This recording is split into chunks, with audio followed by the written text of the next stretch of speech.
Good morning, good morning. Good morning. Did everybody sleep well? Is everybody rested? Retired after the day-long event? All right, my name's Greg Mitchell. I think everybody knows me, and we're just gonna open up. This is we had the event yesterday, obviously, and we'd like to have a morning after, like, strategic discussion, just to kind of discuss, like, where we go from here. So we're just, since our host for the whole event was Ambassador Robert Rahak, I'm just gonna pass the mic to him for the opening and welcoming remarks. Yeah, thank you very much. I don't dispute who was the host, but let's okay, because I'm very really thankful that we co-share the hosting, everybody. I would like I can't not start with a joke. You know me already. Two guys met, Cone and the other guy, and Cone is a little bit sad. So the other guy, what happened? He said, you know, I prayed to the Lord.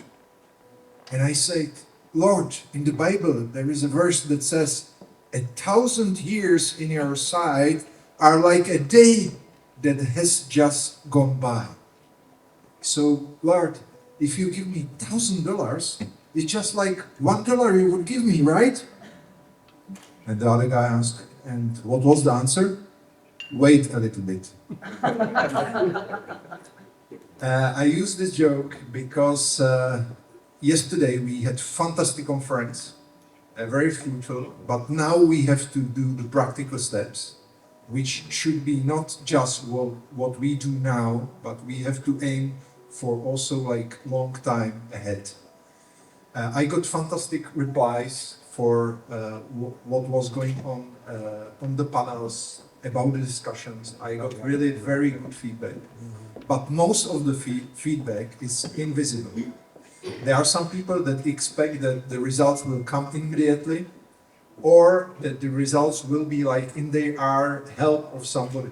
But we should do many steps that the fruits we will see only later. I hope not in 1,000 years. So my vision is not so far away, but still in coming years. So even if you would think that this conference, you don't see the results immediately, believe me that building trust takes time, and already some results already starts now, but we will see it later. Right now, we have to do from the academic, political, diplomatic discussions that we had yesterday. I would wish that we would come today to very practical things. What we can do, what will be our plans for example, next year, what we can do together in different countries, and what will be the concrete steps that we can take from here. Thank you very much again for everybody who enabled, who gathered us together. I'm not the host, I'm one of the hosts, so I'm passing the mic to others. Thank you very much again. Thank you, Master. Next, I'm going to hand it over to Chris Stewart, Chief Grants Officer at Pendleton Religion Trust, who empowers all of us and provides the energy for all these collaborative efforts that we've been working on. So thank you, Chris. Yeah, I don't know if I used this metaphor last time, but sometimes when we describe what we do, we say that we provide the fuel for the rockets that others build, and you're all building the rockets, and we just play a very small role in that. Everybody in this room knows about the importance of advocacy, and the important role that plays. But we talk a lot about building. People in this room are builders. We're building something.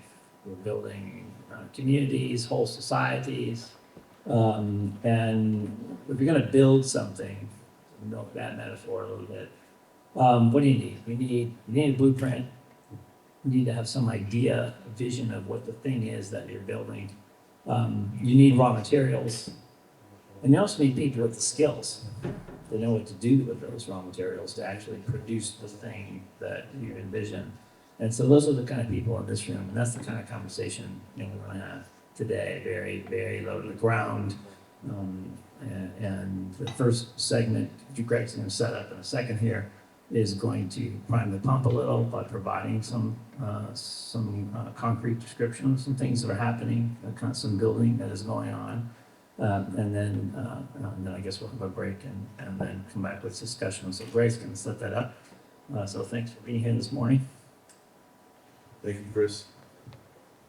Thank you, everybody, for joining us this morning. Kind of following on what I said yesterday at the end, the brief closing remarks, again, moving from the academic to practical steps and discussions. I just want to open by just framing the discussion that we're going to have. Just, again, the vision that we're building, the blueprint still. I mean, we've started building some of this, but it's still finishing the blueprint also for a longer term. This is long-term work. We're planning for the long term, we're organizing for the long term. But the vision is to basically set up, I mean, obviously we're having a series of these events on this. These events are great at bringing people together and inviting new people to the table, like new partners, potential new donors, and bringing everyone into these discussions. And then the idea is to use the events to catalyze the building of global infrastructure. So our vision is to set up regional centers. I mean, obviously organized by region, because each region is different.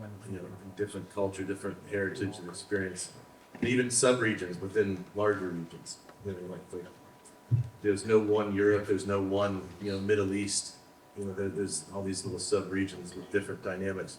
So we're talking about organizing by region and/or sub-region, and really we want to be developing strategies, like regional or sub-regional specific strategies, and then helping with the strategy, helping to build funding partnerships, so that we can then establish regional centers, call them regional centers of excellence or something like that, that would promote all these best practice programs, like all these programs that are good at building all the people with the skills to build religious freedom, build social cohesion, covenantal pluralism, which again, you add all these things up and it builds peace and prosperity, and that's the idea.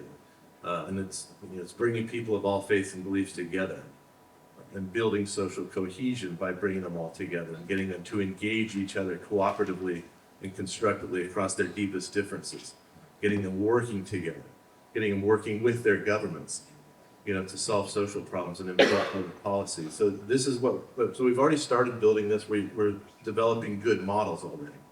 There's these emerging models, and some are showing good success. And so we'll start today's discussion, but just by talking about some of these successful models, and then we'll have responses and then an open discussion to finish. We'll have a coffee break in between, and then there's going to be lunch at 12-ish or 12:30, whenever the food comes out.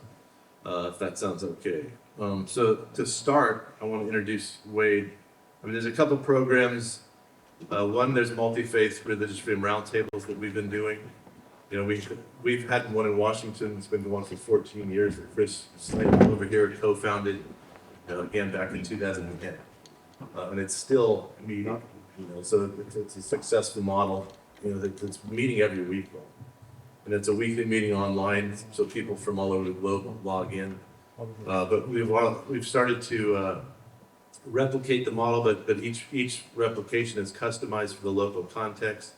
So to start, I'm going to throw it over to Wade Kuzak, who's taken the lead in Eurasia, basically. So he can talk about how the successful model from Washington has been customized, and is being customized for the local contexts in Eurasia. So Wade. Thank you. Thank you, Greg. Here in this room, not only in this conference, not only Link, not only me, but also representatives of those countries whom we developed relationships over the course of the last 10, 13 years. This is a delegation from Kazakhstan and delegation from Uzbekistan. They became an essential part of what we do and what we discuss not only in Central Asia, but also outside of Central Asia. And in Berlin, last month, those who participated could witness also the coalition of Eurasia countries engaging by this project growing, and we had Moldovan delegation, Georgian delegation during this. So we started in work with Central Asia since 2011, and it was the first what was an idea how we can help to advance religious freedom in those countries. And at some point, we realized that the only thoughtful approach through the research, including understanding of all the factors influence social cohesion and religious freedom in those countries in the region, can help us to develop useful, effective relationships that would lead us to the tangible results. So we understood it's not going to be overnight process, but it's going to be exciting process by making new relationships, new friendships, gaining trust of each other, and do something together. One of the base ideas on how to proceed or why we should work together was an idea that the countries that was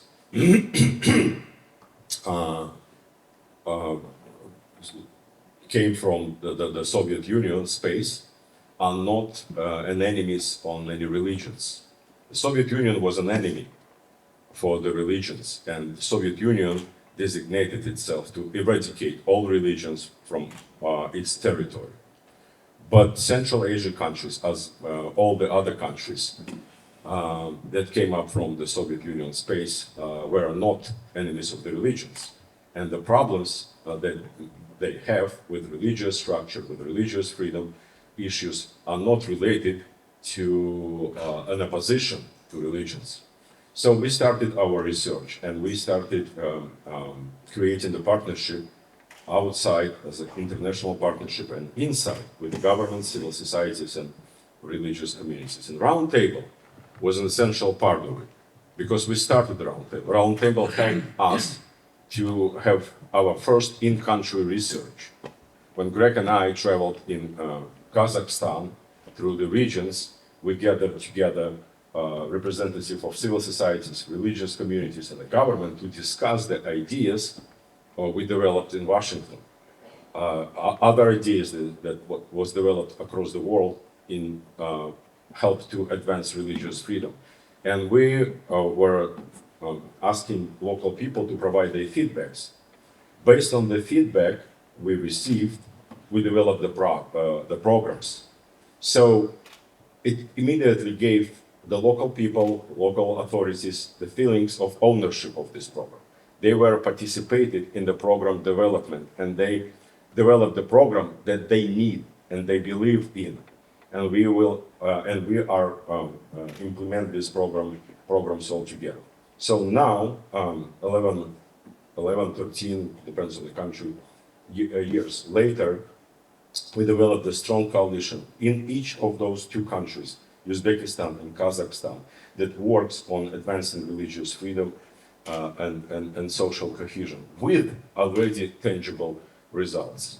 So here today, as I said, representatives of both countries who practically works with the grassroots people, with the communities, within the government, through educational programs and to a variety of social programs aimed on the issues on the topics I mentioned before. And one of the, I think, biggest achievement currently, based on everything that has been built during the last 10 years, is upcoming first of its kind cross-cultural religious literacy certificate course in Kazakhstan for the government employees involved in religious affairs. So we expect all the heads of all religious affairs departments from all 16 regions in Kazakhstan be present on this course that will develop three essential skills: to understand one's own religion or philosophy, to understand the others, what they talk about, how they treat the religions of others, and how to cooperate. Also conflict resolution, and also what religion is. It is going to be certified by the local university advanced training course that will give credits to the government employees who obligated to go through such advanced training course, if I'm not mistaken, every second year. So it's basically government and the local university owned program that helps to build understanding of religion and create appropriate backdrop for the religion's cooperation. I'm very grateful to the government of Kazakhstan and the heads of many religious communities who supported this program, who understand this program, supported this program, and invest in this program, and working with us together. And I also would like to give it now a microphone to the Vice Minister of Cultural and over the Ministry for Culture and Information, who oversees religion in Kazakhstan, who is present here, and Mr. Iskakov maybe can say a few words in this regard. Thank you.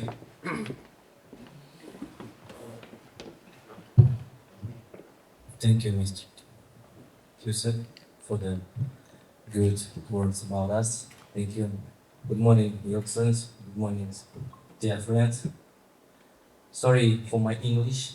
Basically, I'm speaking to Russian, but I'm learning with you for English. First of all, I'm just talk about courses. Why this course very important for us and for me and for government? First of all,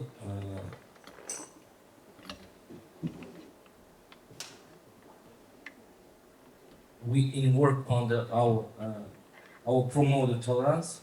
It's important not only financial resources.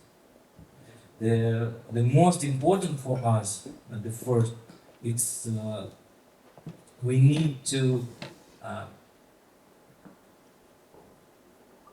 give skills for public service managers, government service managers, because they and we provide to promote religious freedom. We are supporting our country and inter-religious dialogue. Also, the collaboration between the government and civil society is very important for us.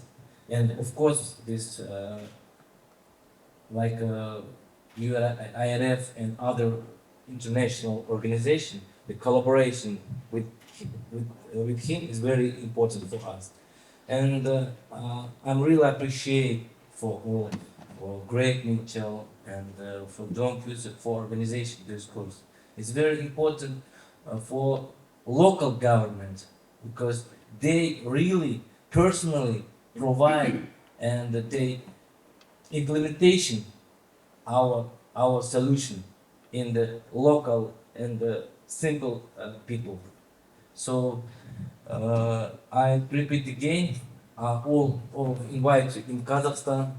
Greg Mitchell knows it's very big for me, and really where I show you our situation, presentation, our politics, unique politics for support tolerance and development interreligious dialogue. Thank you. Thank you very much, Mr. Iskakov. I'm so happy not to talk about engaging countries, but to see and hear and have a part of our conversation, the representatives of the government. And I would probably think about should we invite Greg or not to Kazakhstan, because he developed the addiction to kumis, which is a fermented horse milk. He drinks it a lot when he travel there. We also, as I mentioned, work in Uzbekistan and achieve a great progress there. And I just came for this conference from Uzbekistan, where we hosted the retreat for imams and pastors. And our trainers were local imam and pastor. So we do not have international trainers anymore. We don't need international trainers anymore. We have local people who has been trained on how to provide workshops and retreats for other imams and pastors to build relationships. And I was so impressed by what I saw, because those trainers took the program developed in the United States and rethink every single segment and in the local context. They changed a lot based on the local mentality. And I witnessed this retreat between pastors and imams. And you're probably aware that in many cases, unfortunately, when you see converts participating in such relationship developments, in many cases it's a problem. But I witnessed ethnic Uzbek pastors and ethnic Uzbek imams making relationships, hugging each other at the end. I had to leave before, but Imam Shafkat told me when they, Imam Shafkat, by the way, he was one of the hosts of this retreat in Uzbekistan. He said they were crying when they were actually leaving the space, right, and promising each other to continue these relationships in those cities where they are. And again, with support from the Uzbek government, civil society, majority religion, which had a head office called Muftiyat, we do this program together. And local people, governments see benefits and invest a lot to push this program forward. And not only that, of course, we are planning the Dialogue of Declaration, which is a big international event, and maybe Chris will say a few words about the dialogue. But now I would like to give a microphone to Vice Chair for the Committee of Religious Affairs of Uzbekistan, Mr. Mamatkulov, and just to say a few words about development of the program and how the government sees your involvement. Как правительство смотрит на то, что мы, на нашу работу, наши совместные проекты, и как вы видите это, в какой перспективе. Yeah, I will translate. We don't have 2-3 minutes? 4 minutes left. 4 минуты осталось. Здравствуйте. Hello. Our translator left. Yeah. He escaped from yesterday. He was working the whole day yesterday. He said, no more. Здравствуйте, уважаемые дамы и господа. Меня слышно, да?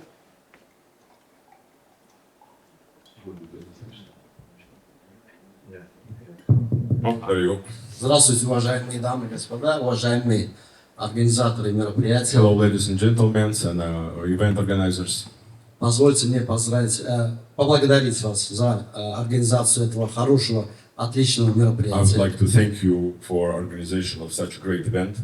Мы получили массу удовольствия, массу знаний за эти 2 дня. We received a lot of ideas and knowledge during these past 2 days. Извините, что я говорю на русском, потому что я не знаю английского языка. I'm sorry for my Russian. Ничего. Позвольте мне поздравить вас с наступающим праздником, Международным днем толерантности. I want to congratulate everyone with the upcoming celebration of International Day of Tolerance. Это праздник, который объединяет всех нас. This is a celebration that unites all of us. В Узбекистане в течение недели проходят праздничные мероприятия, посвященные данной дате. In Uzbekistan, for the whole week, we celebrate this occasion. Сегодня в Ташкенте наградили нагрудными знаками религиозная толерантность выдающихся людей. Today in Tashkent, the special government awards were distributed for a representative of different communities. Данным нагрудным знаком мы начали награждать с прошлого года. We started distribution of awards from the last year. И в прошлом году мы наградили наших партнеров, наших друзей, Надин Маензу, Криса Сайпла, Уэйта Кюзика. And even those people whom he listed had an honor to receive such awards from the Uzbek government as well. Я надеюсь, что и в следующие годы мы будем награждать других наших партнеров и друзей. And I hope we will have more people whom we would like to reward for their contribution. Вчера мой коллега из Казахстана отметил, что в мире 4000 религий. My colleague from Kazakhstan told me yesterday that there are 4,000 different religions in the world. И я вспомнил анекдот, господин посол, я знаю, что вы очень любите юмор. Yeah, and he remembered the joke. And he said, Mr. Ambassador, I know you would like that. Поэтому вы выглядите очень молодо. Я прошу Бога, чтобы ваша молодость продлилась очень долго. Or because you like jokes, you look such young. And I'm praying God that you will be this way for a long time. И если позволите, я хотел бы рассказать этот анекдот. Он звучит так. And if you allow me, I would like to say this joke, and this is as follows. Знаете, чем отличается верующий от атеиста? What the difference between atheists and believers? В мире 4000 религий. There are 4,000 religions in the world. Верующий считает, что 3999 из них неправильные. And the believers believe that 3,999 are wrong. Атеист считает, что все 4000 неправильные. And atheist believes all 4,000. То есть одна единица решает очень многое. In other words, one unit can, decide a lot. И биологи отмечают, что человек от обезьяны отличается всего 1% ДНК. And the scientists believe that the human differ from the monkey just with 1% of DNA. Я позволю себе надеяться, что этот 1% это мы все вместе с вами, наша команда. And I believe those people of free will, like us, this is the 1%. Господин Митчелл, вы отметили, что это будет тяжелая и трудная и долгая работа. Mr. Mitchell, you mentioned that it's going to be, and it is, a long and bumpy road. Действительно, есть такое латинское выражение «per aspera ad astra» – через тернии к звездам. And yes, I believe, and it's a common saying that we can reach stars only through the hardships. Да. Правительство Узбекистана высоко ценит эту работу. And the government of Uzbekistan evaluates highly work you are doing. Мы оказываем всяческое содействие продвижению данной работы. And we are and will support this work in our country. Мы сотрудничаем со всеми 16 конфессиями в Республике Узбекистан. We cooperate with all 16 confessions exist in the territory of Uzbekistan. Большое спасибо нашим партнерам за то, что они делятся своим опытом. Thank you to all our partners for sharing their experience.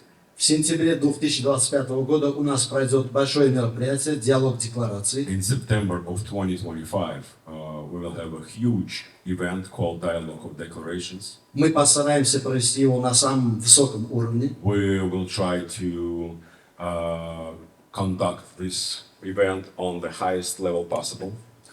Мы приглашаем всех наших партнеров, всех друзей, участников сегодняшнего мероприятия, на это мероприятие. I already want to extend invitation for all participants of today's event to join us in September.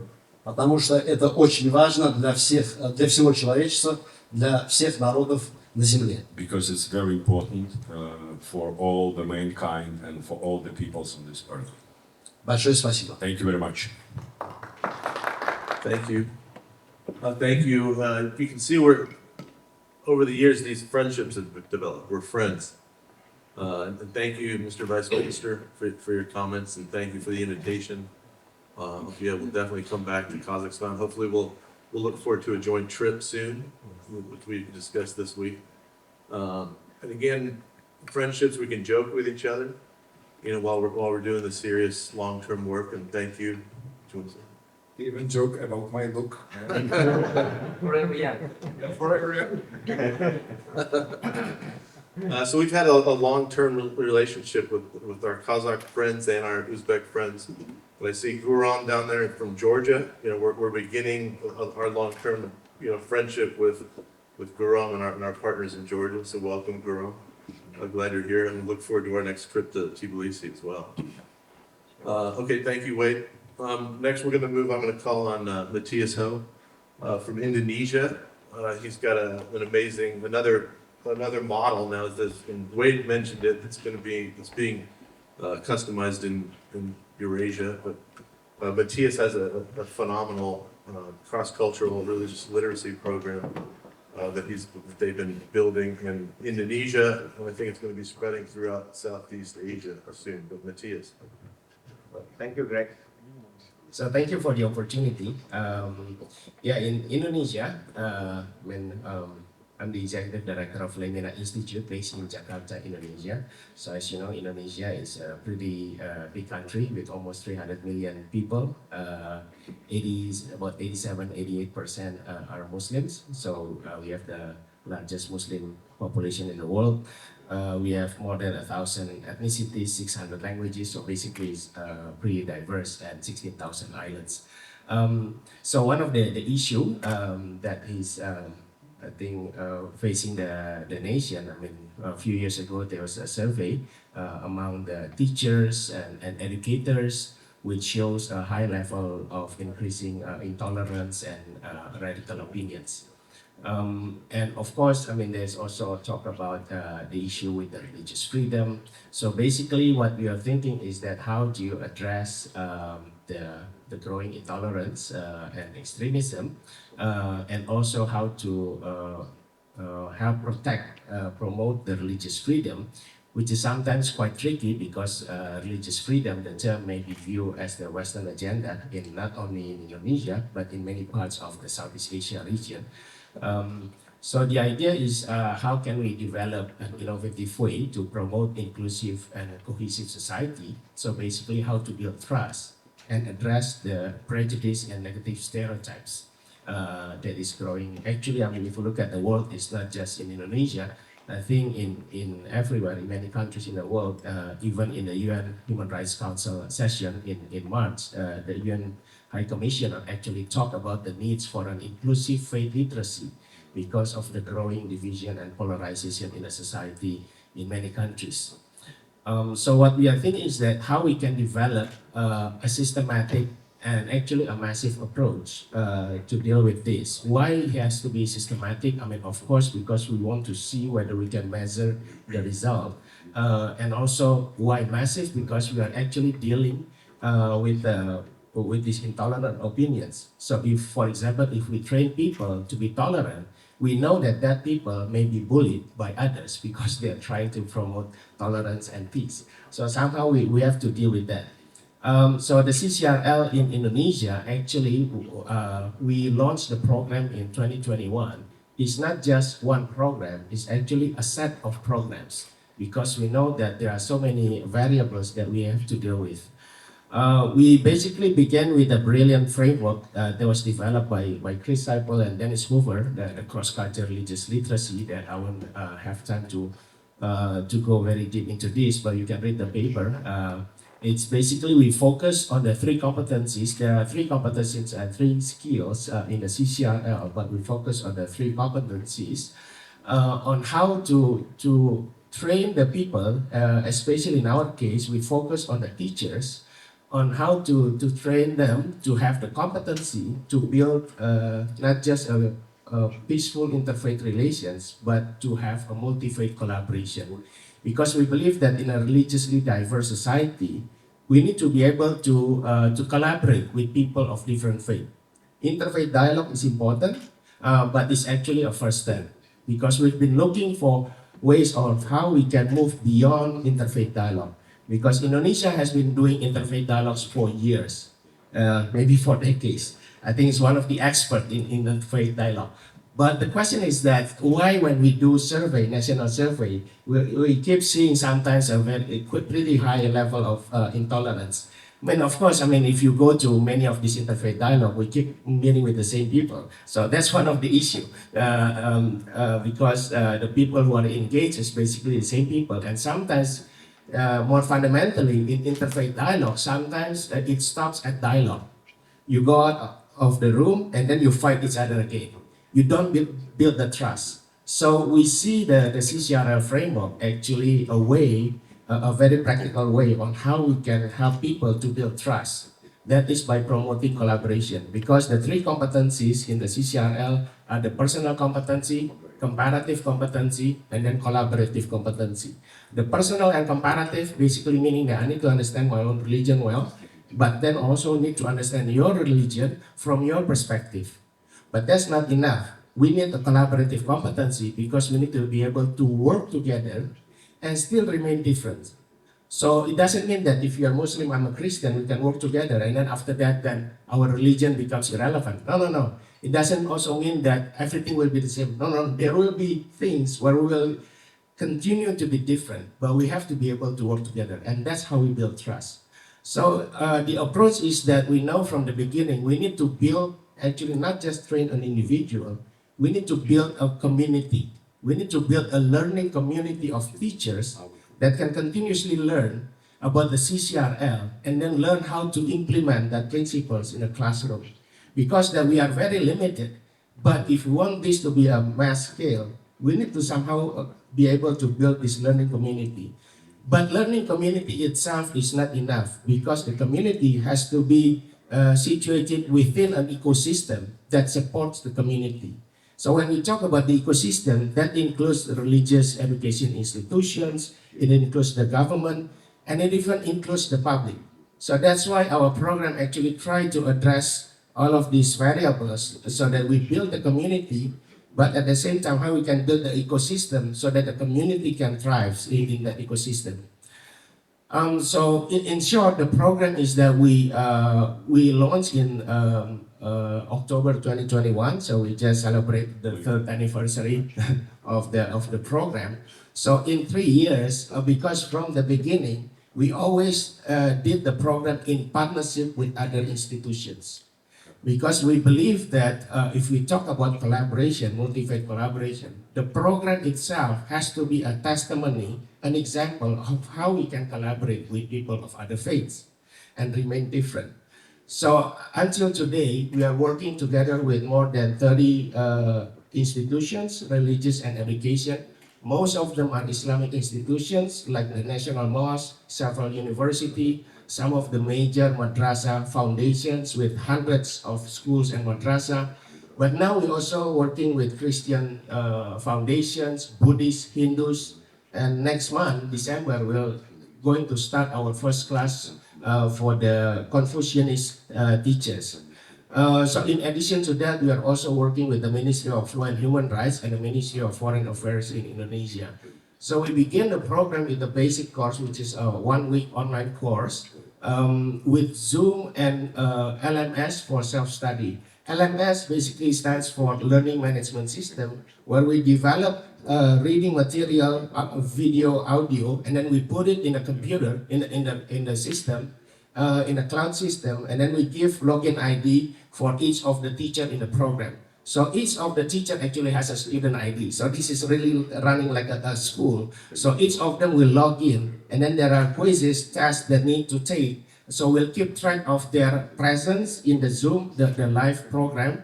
Chris Seipel is our one of our instructor. Actually, because in that 1 week, what the teacher will learn is that the concept of CCRL, and then for the Muslims and Christians, to make it more concrete, we use an example of the Abrahamic family religions. So we talk about Islam, we talk about Christianity, we talk about Judaism.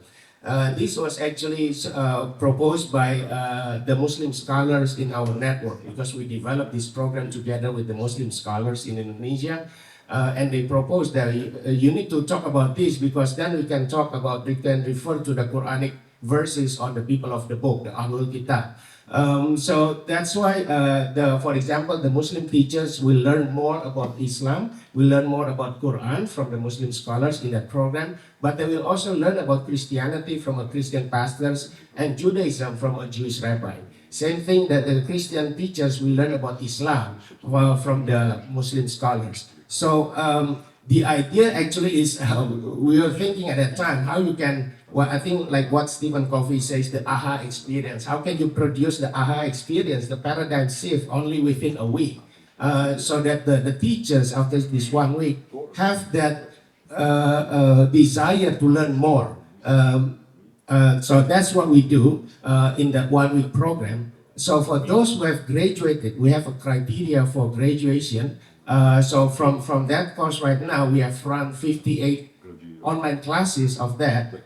We've reached more than 10,000 teachers from all of the 38 provinces in Indonesia. 9,000, more than 9,000 graduate from the program. So I think if we can keep this momentum, I think we are training about 3,000 or more teachers per year. Now these teachers, after they graduate from that program, we provide additional advanced courses, online and also offline.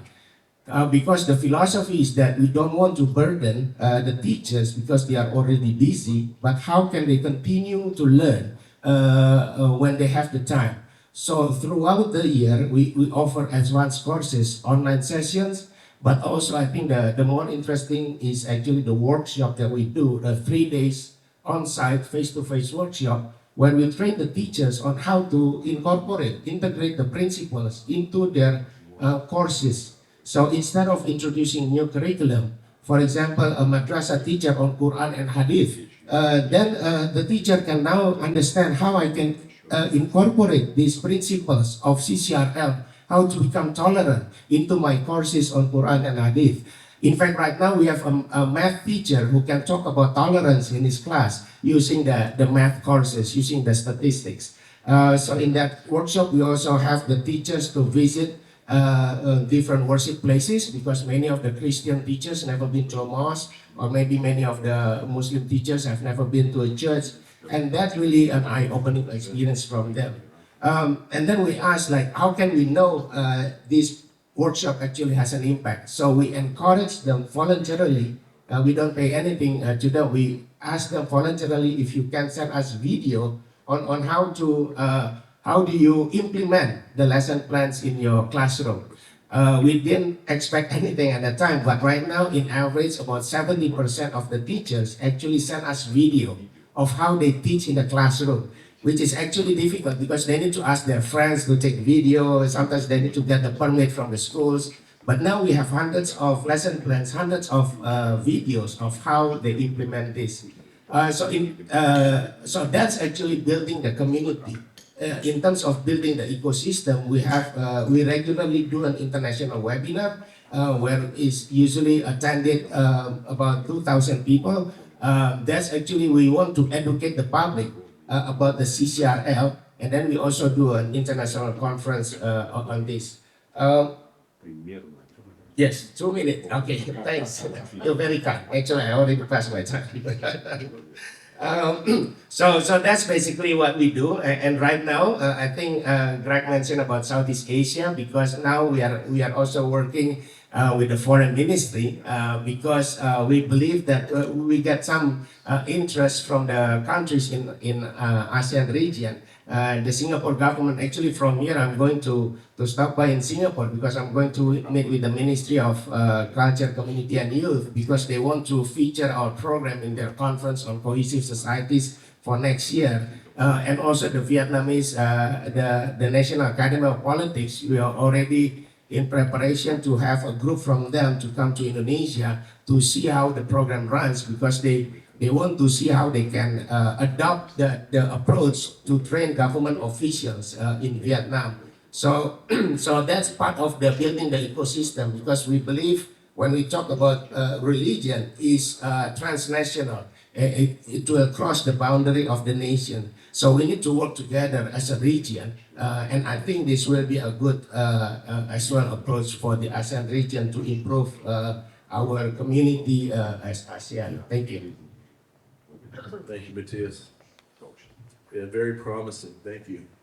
And again, we'll open this up to question or discussion after we finish. Next, we're gonna go over Nadine Mayenza, who's my partner, president of IRF Secretariat. Just, I mean, and Charmaine Heading, I mean, I'm just in awe of the work that they do, both of you. You know, the work that you do to help people on the ground all over the world.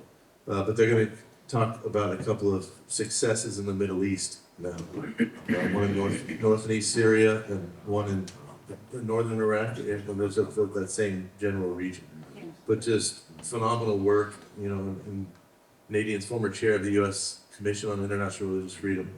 Thank you. Go ahead, Nadine. That's an honor and a privilege. Unlike some of you that have been working to build religious freedom, as chair, I found out about the project in Northeast Syria. We didn't even know the name of the government. So hard to get into Northeast Syria because no one in the government, the U.S. government, was allowed to interact with them. The government, all they knew was that the military was there. So, you know, for me, it was, I visited and saw these people had transformed their society from one that some communities invited ISIS in to being a place that had some of the best religious freedom conditions in the Middle East over the course of just literally a handful of years. And of course, they had a pressure cooker of ISIS, they had a lot of things that happened that sped it up. But nevertheless, it was this remarkable transformation. And so for me, it wasn't so much going in and helping them improve their community, but they had no idea how special it was. So they never talked about it. In fact, the graphics that you'll see of the government structure, I helped them create because they didn't have anything like that. And they never talked about it.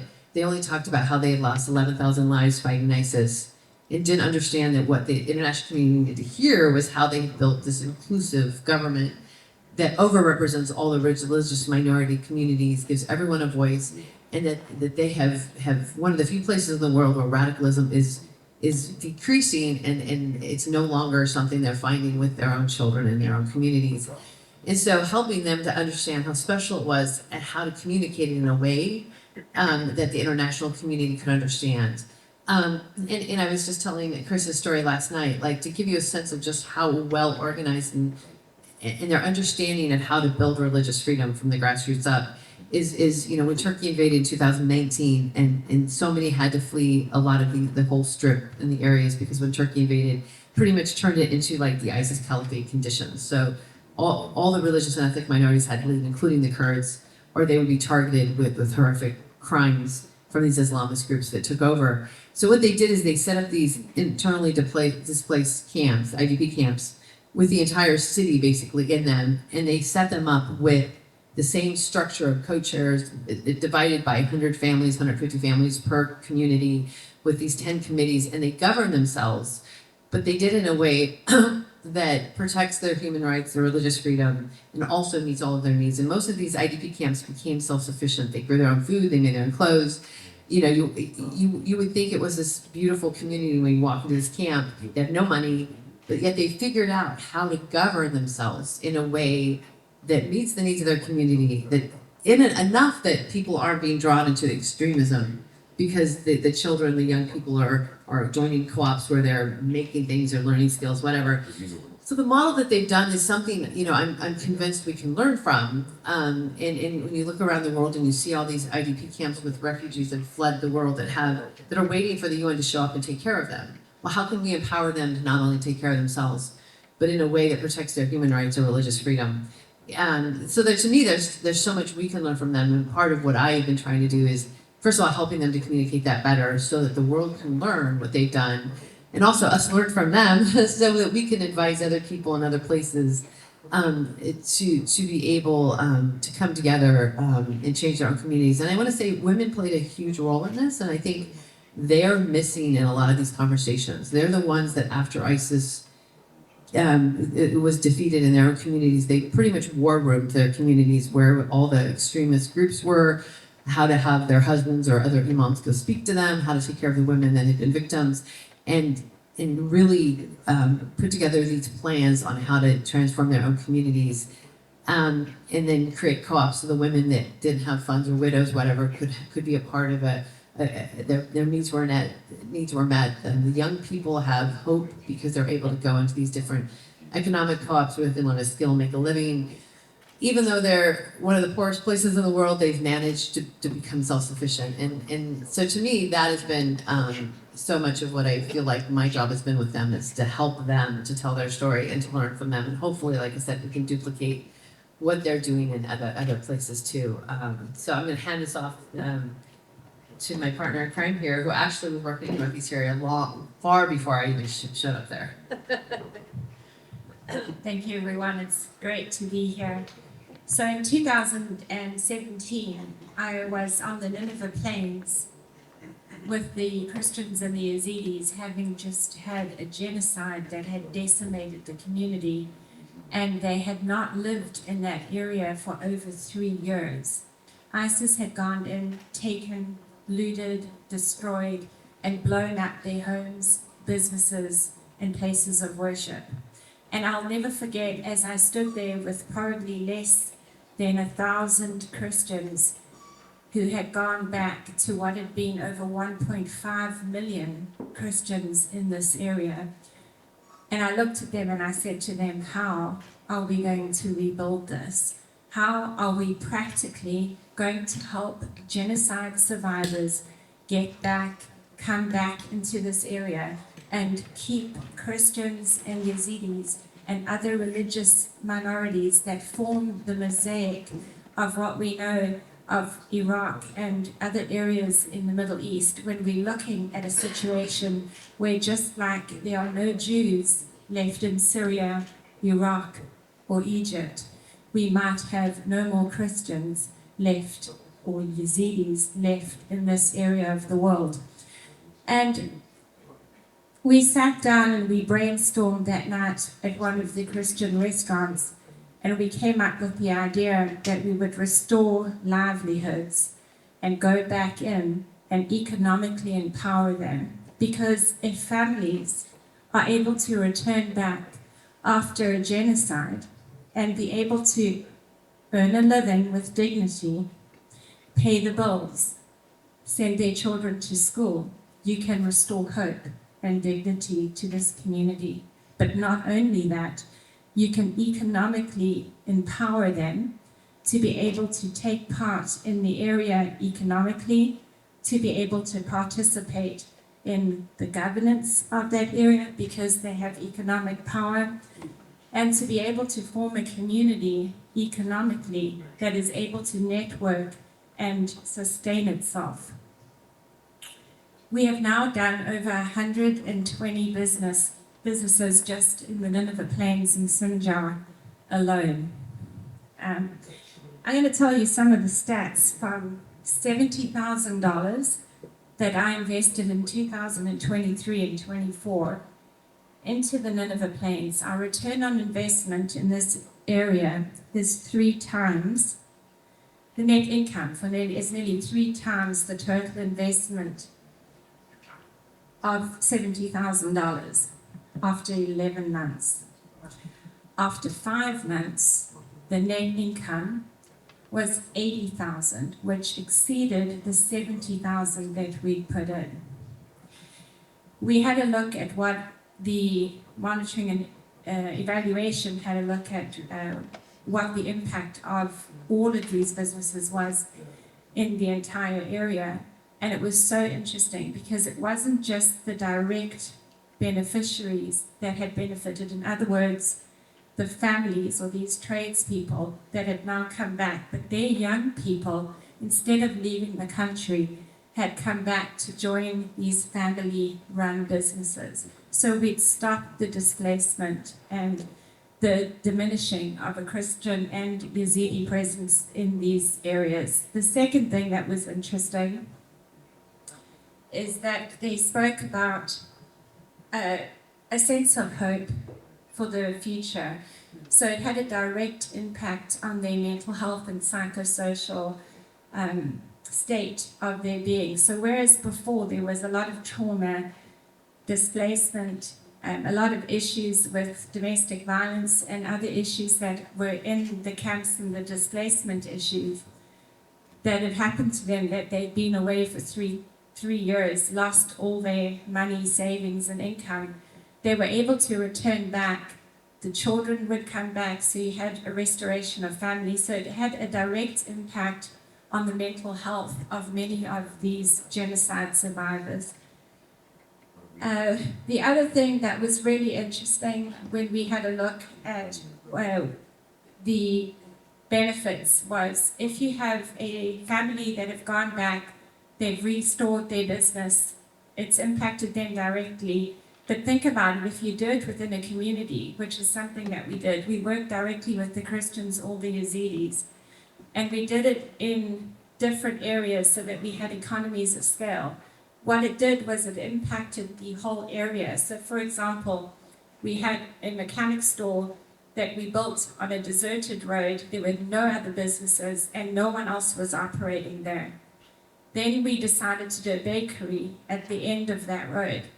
Then the community came in and there was an economies of scale because then others came in and those businesses started to operate. They started to clean up the road and the pavement.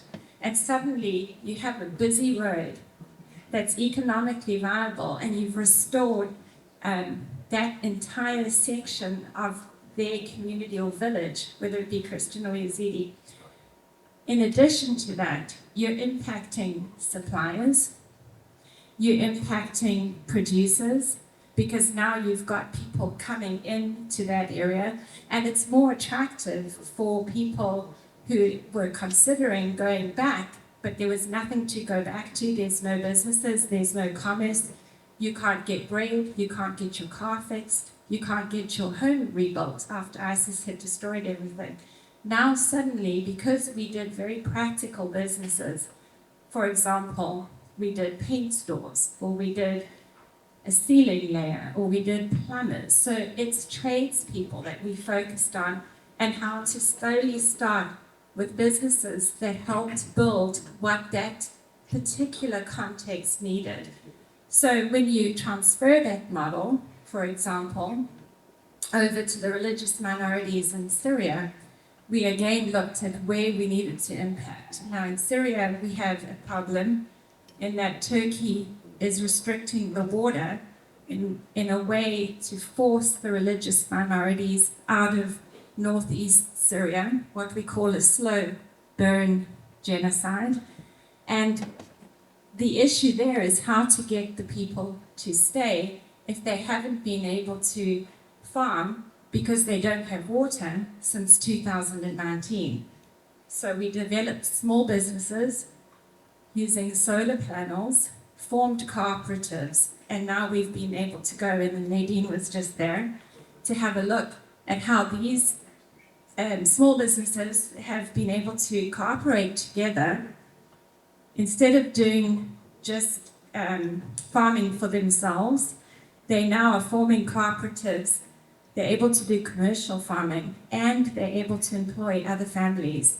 So you're having a huge impact on the entire region. We did the same thing in Turkey and in Syria with after the earthquakes that happened this year. So just some of the economic empowerment, practical ways to build economic resilience in genocide survivors through small businesses in the Middle East. We've also done it in Africa. I was able to visit some farmers who had been able to farm for 4 or 5 years, have this big plot of land because they didn't have water to irrigate. In Syria, it used to be the breadbasket of the Middle East because they can actually have 3 harvests because of the kind of weather that they have. And so I was able to see that she had drilled a well, provided solar panels for they went with a generator that worked on solar panels, and now they're able to irrigate their land. And now I was able to see them harvesting. They had potatoes and onions and different herbs. And these people, I mean, had tears in their eyes as they feel like we can now make a living, and we're actually going to have to hire people to help us. And so that's the kind of way that we could help this displacement that keeps happening. If we don't intervene between the Nineveh Plains and Northeast Syria, every Christian and Yazidi pretty much.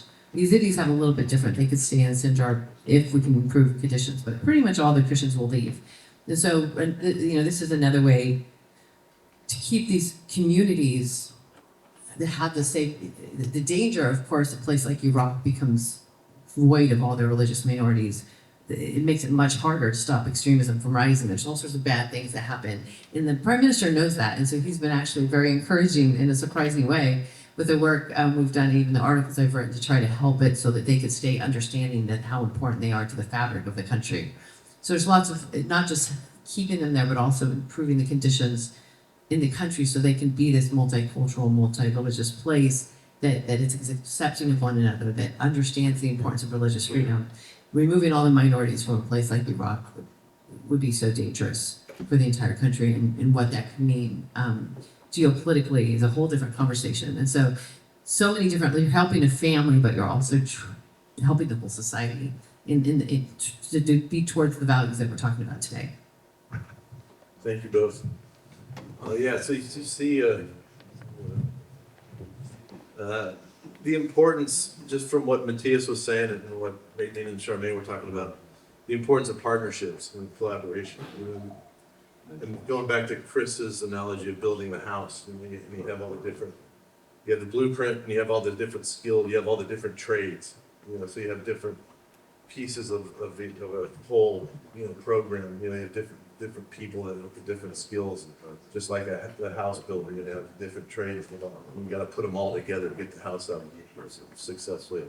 So it's the same thing we're talking about here.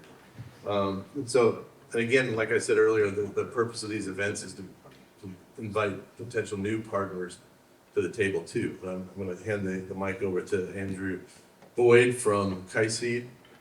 And this is the first, big, deep conversations we've had with Andrew about potentially partnering, and adding a new partner to the collaborative efforts we're talking about here. So,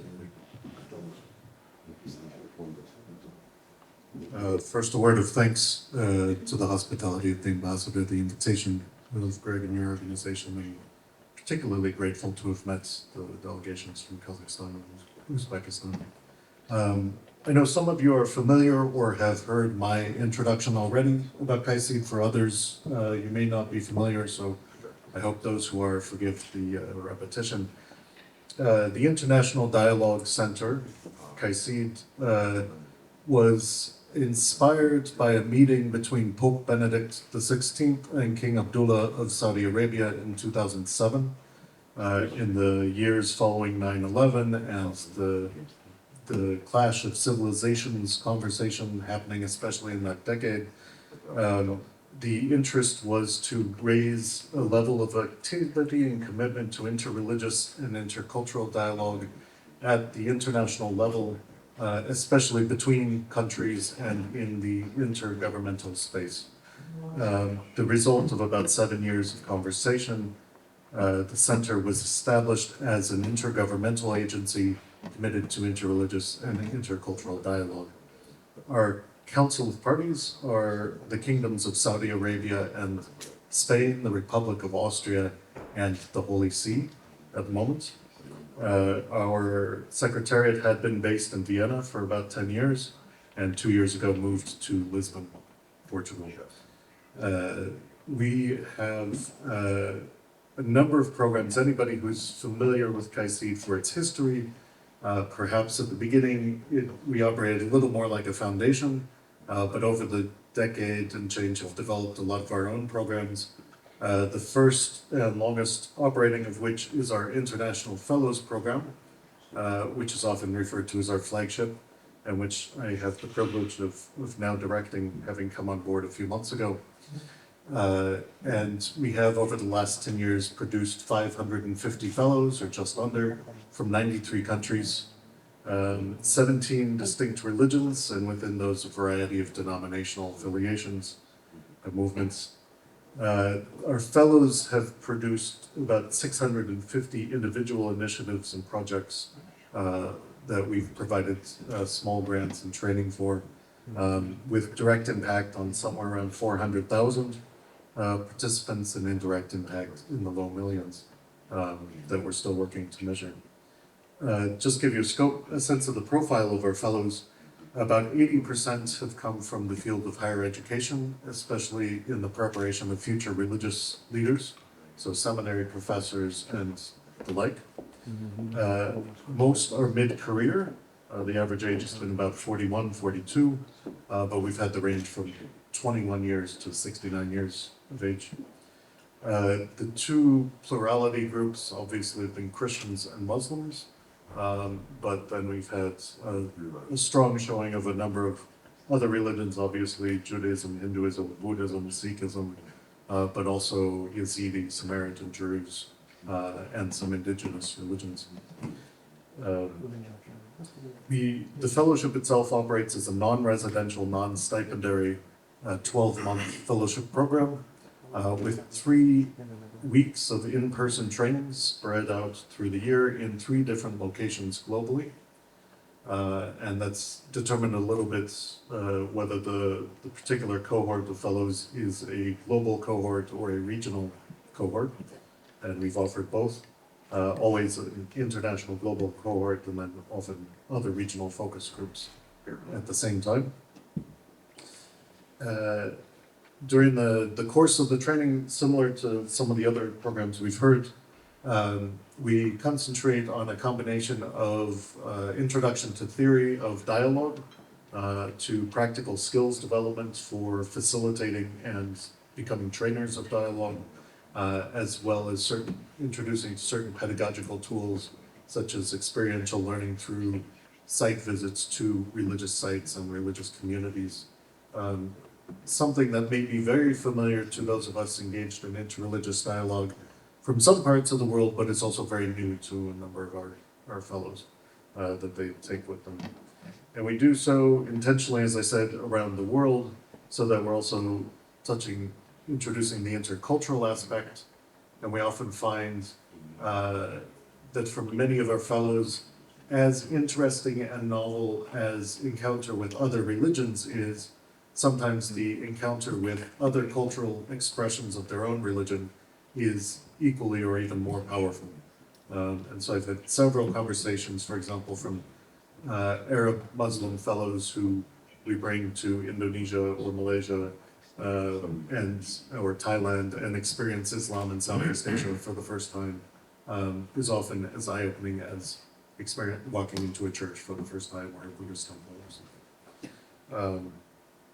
We are in the process of preparing to celebrate our 10th anniversary of the Fellows Program, which we've committed to a year of evaluation and updating our curriculum and content, and especially expanding our partnerships.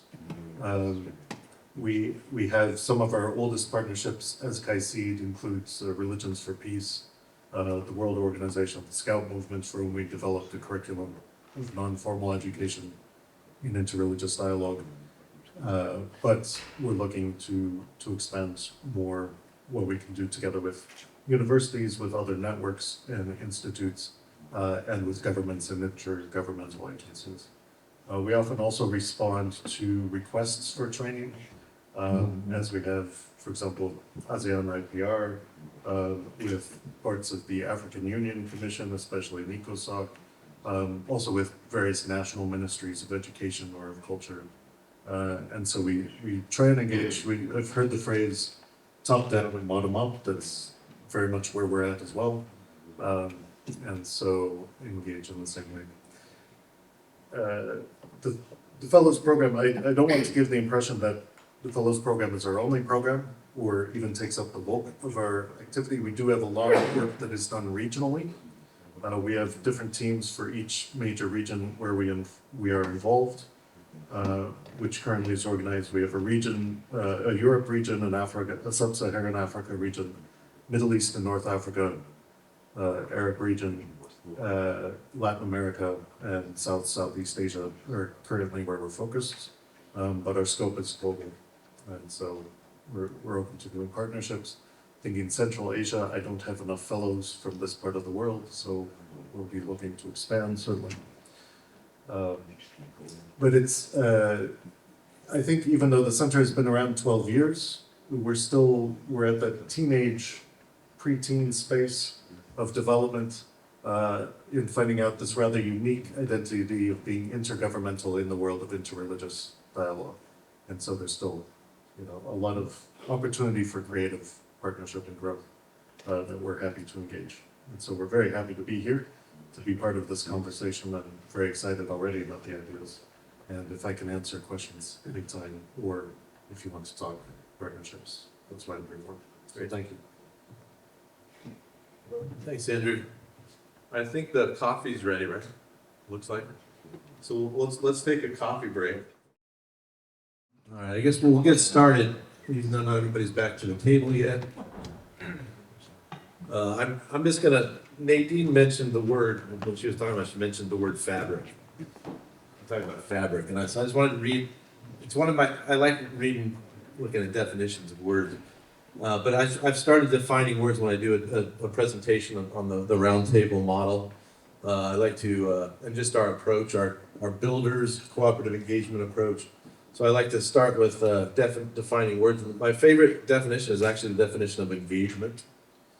You know, and Nadine reminded me of this when she said fabric. But if you look at the definition of engagement, it says to interlock with, mesh, the fabric of a net. These are in the definition of engagement, and that's what we do. We do, you know, cooperative engagement, engaging each other cooperatively and constructively. And Sir John's vision also, you know, from reading his Sir John Templeton. But to interlock with, mesh the fabric of the net, to fit or work together properly, to come together and interlock.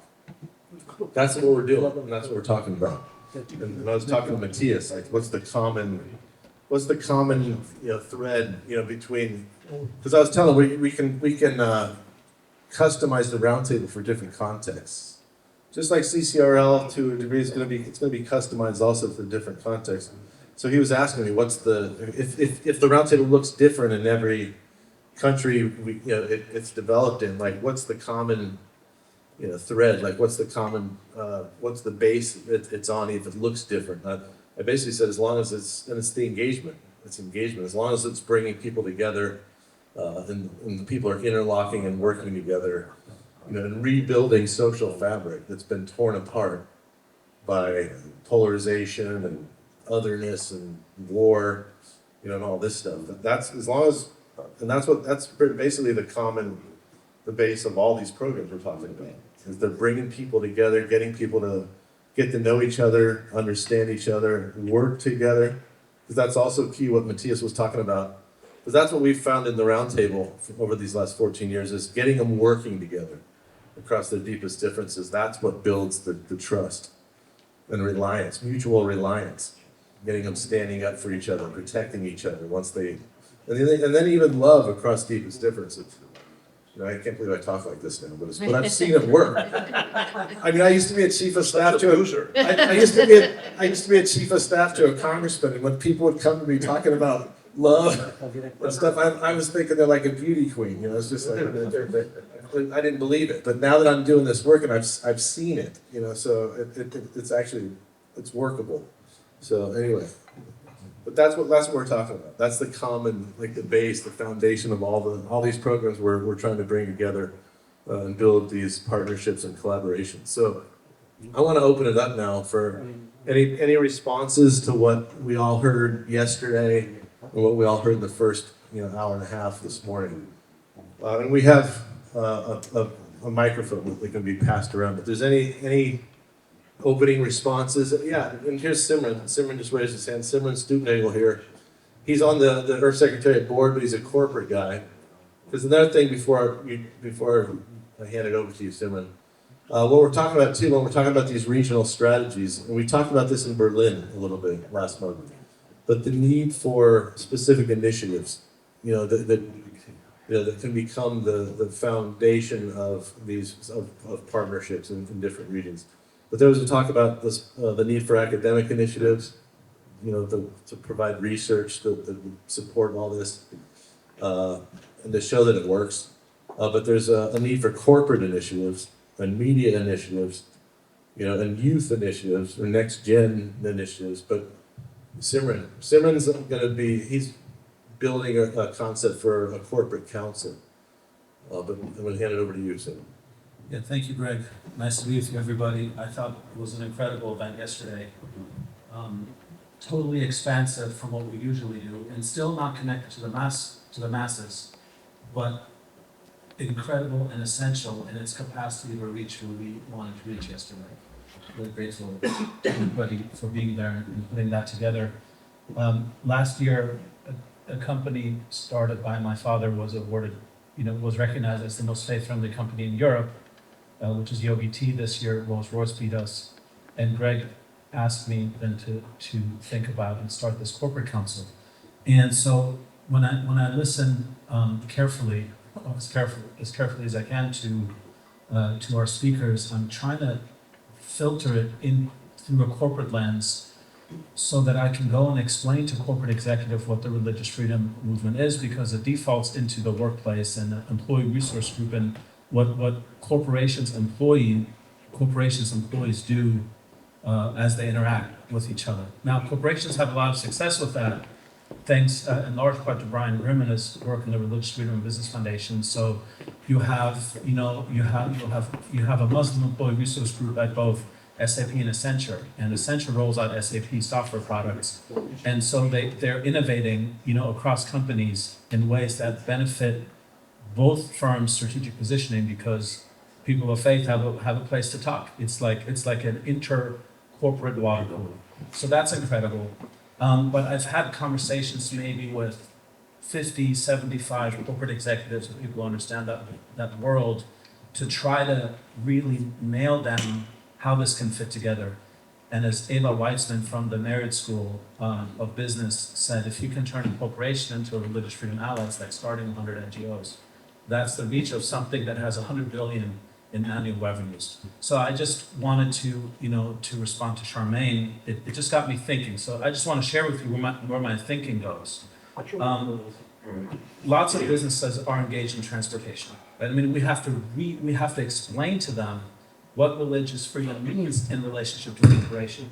So the movement of people and products is so critical to religious freedom. If you can move people, you can avoid genocides. The Rohingya walked for 100 kilometers plus through the jungle before they got to Bangladesh.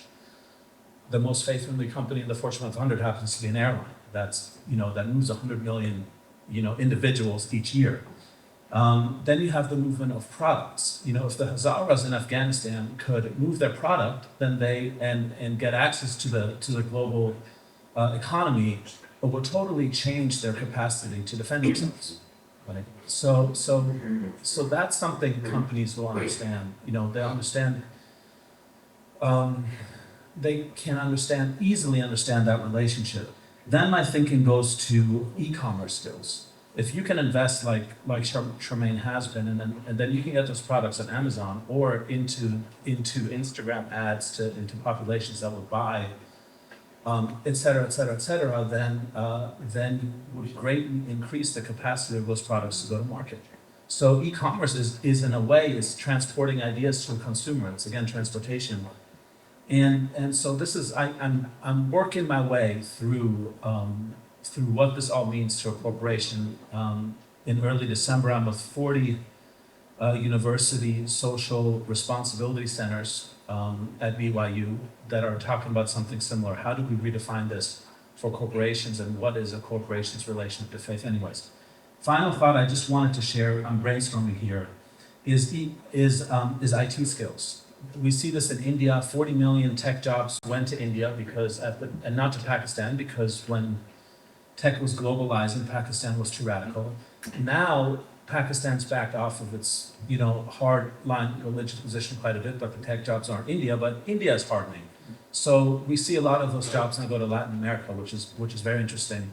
But in the Punjab, so the Indian tech revolution was largely in South India, which, if you know religious wars in India, they largely happen in the north. The South is much softer, it's softer spoken, it has more women's rights, and like you see the saris with the belly free in the South, and in the North you have to be totally covered up. So the tech revolution really happened in the South, and the North is left behind, and that's where you see the India-Pakistan conflict. You see the transnational repression that we're dealing with, and the assassination. That's assassination of North Indians, not South Indians. So, and there's extreme poverty there. Very extreme poverty, and it's not tied to the tech revolution the same as South India is. So there's an organization called the Sikh Development Foundation, and what they do in the Punjab is they train people in IT skills, the poorest, in IT skills. And what happens is it's $500 to give you a finished software engineer or somebody who can do desktop publishing or word processing or use Excel, et cetera, et cetera. For $500 there, they end up getting tech jobs and then lifting 70 people out of poverty with one person getting trained. And those 70 lifted out of poverty are obviously much less interested in any form of extremism because they have a future to look forward to. So thank you for what you've done in a part of the world that was so forgotten, so tragically forgotten, and suffered the worst. And I just, I wonder what would happen if we could scale this, if we could make this. There's tech companies that need talent that also want to do good. If we could connect these dots and get, if we can bring them tech talent, that's trained and inexpensive, connect them to the trade of information, software, et cetera, I think we can continue to make progress here and change the world. So on my list now is finding tech companies that want to do good and are interested in training new tech talent in destroyed and now rebuilding societies. Thank you.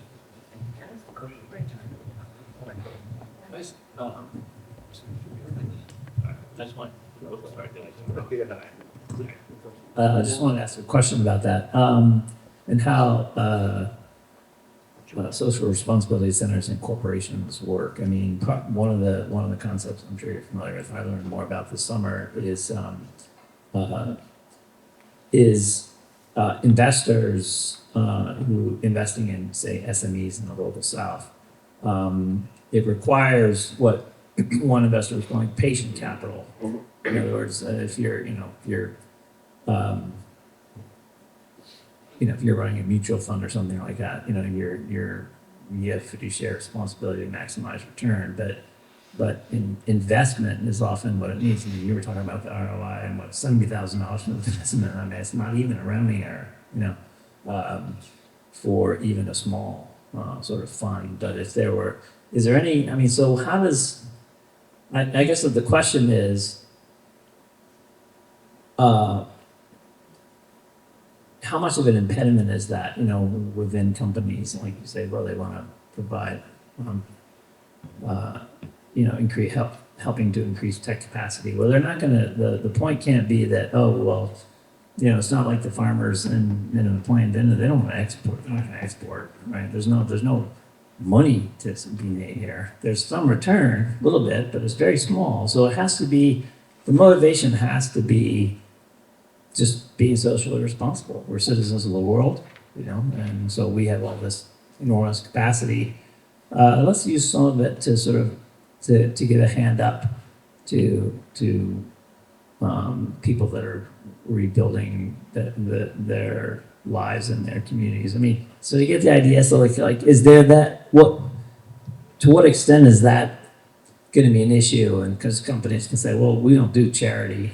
What's the return for us? It's like, well, you come into it with that mentality, you're not going to get anywhere. Does that make any sense? Yeah, I think it's exactly right, and I agree with you. You won't get anywhere. You'll get a meeting, and then that's it, and they'll find reasons for it not to work. Maybe Charmaine, you might answer this too, but the tech revolution in India didn't start with major corporations. It started with medical transcriptions. Indian doctors could see that if they spoke into a medical transcriber and sent it to India, then by the morning, the medical transcription would be done for the post-surgery report to be filed, and all the other surgeons, it took another workday with American labor.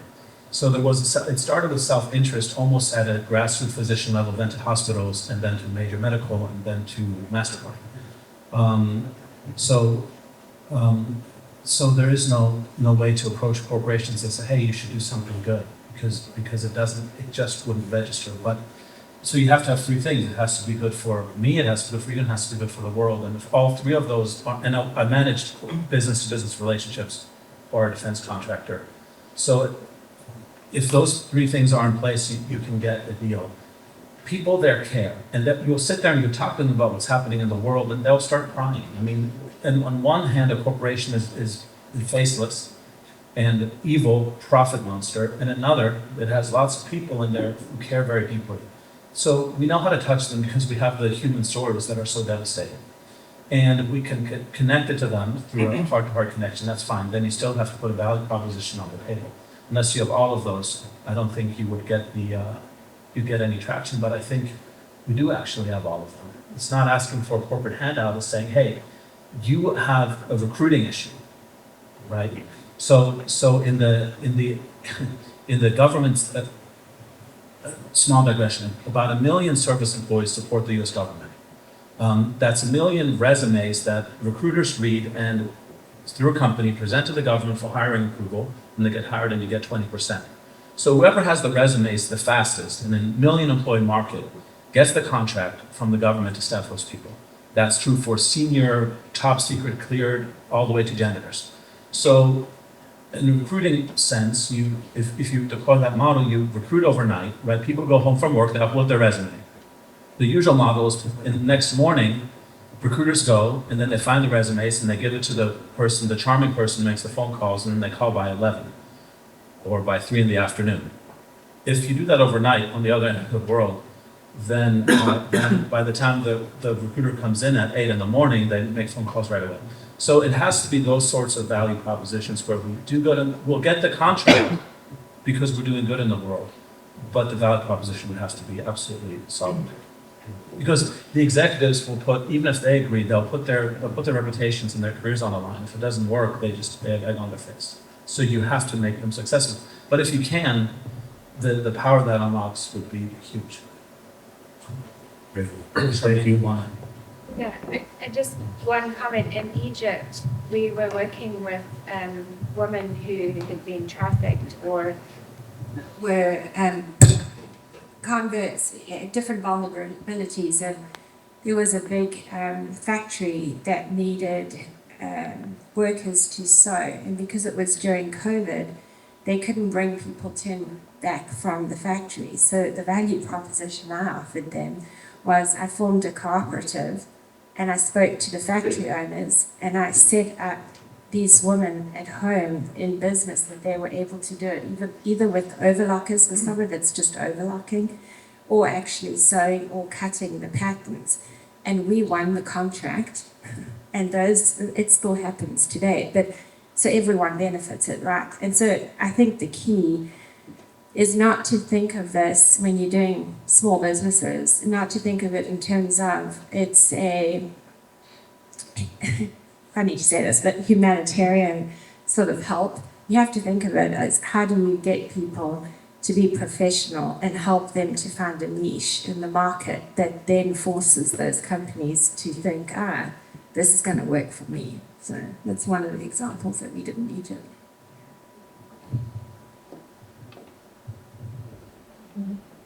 Thank you. Pavel, do we have the mic over to Pavel? Pavel Bargar. Thank you. Good morning, everyone. Good seeing you again. I'm sorry for coming late to this meeting today, but I'm happy to be here now. Just like Simran, I thought that yesterday's event was fabulous, very well organized, very helpful, and thank you to all those who helped to make this happen. I'll reflect on the event from academic perspective. I serve on the Global Academic Council, and there is an obvious link. I mean, between the yesterday's event and the academic sphere. There are many academicians talking on the issue of Islamophobia and radical ideologies. But what I think was unique about yesterday's event was that it provided a platform for academics to share their research, to kind of come out of the ivory towers of the academia and be exposed or be open to various spheres of life. And that's a two-way kind of traffic or two-way street, that on one hand you're raising awareness and kind of offering the fruits of your research to people from various spheres of life. But on the other hand, as an academic, you get a chance to get a feedback on what is important in life in various spheres. So that was very helpful, and that's, I think, what is also unique about IRF Secretariat, bringing together these various councils. So there is the corporate council, media council, academic council, and I'm hoping also that for the future that there will be exchange and encounter between these various councils and various platforms, so that we can enrich each other and feed on from each other. Reggie also mentioned roundtables, and I'm thinking also about this from the perspective of our regional Central European roundtable. And the issue of Islamophobia certainly is something that I hope that we can follow up from. So I hope to speak with Ambassador Robert Rehak on this. I hope we will be able to continue on this. Sometimes in our countries here in Central Europe, argument goes that, you know, we have no Muslims, so there is no Islamophobia, so we have no problem. But I believe it is the exactly opposite. So that's certainly something that we would like to follow up. We already started with the theme of radical ideologies. We had Chris Seipel and Dennis Gruber talk and introduce the topic, but it deserves further exploration, and then also bringing it up to opening up the research for people from on grassroots, so to speak. So thank you. Yep. Thank you, Pavel. Thank you. Yeah, I agree. So I'm sure Robin will agree with you also, just about follow up on Islamophobia and radical ideologies topic. I just wanted to say real quick that the Central European Roundtable, we have like a model here in Central Europe with the way the sub-region has developed here. You see, if Robert Rehak, Ambassador Rehak, as chair of the alliance, he started this before he became chair. He was vice chair, but he started the regular Central European Roundtable, which Pablo helps him convene.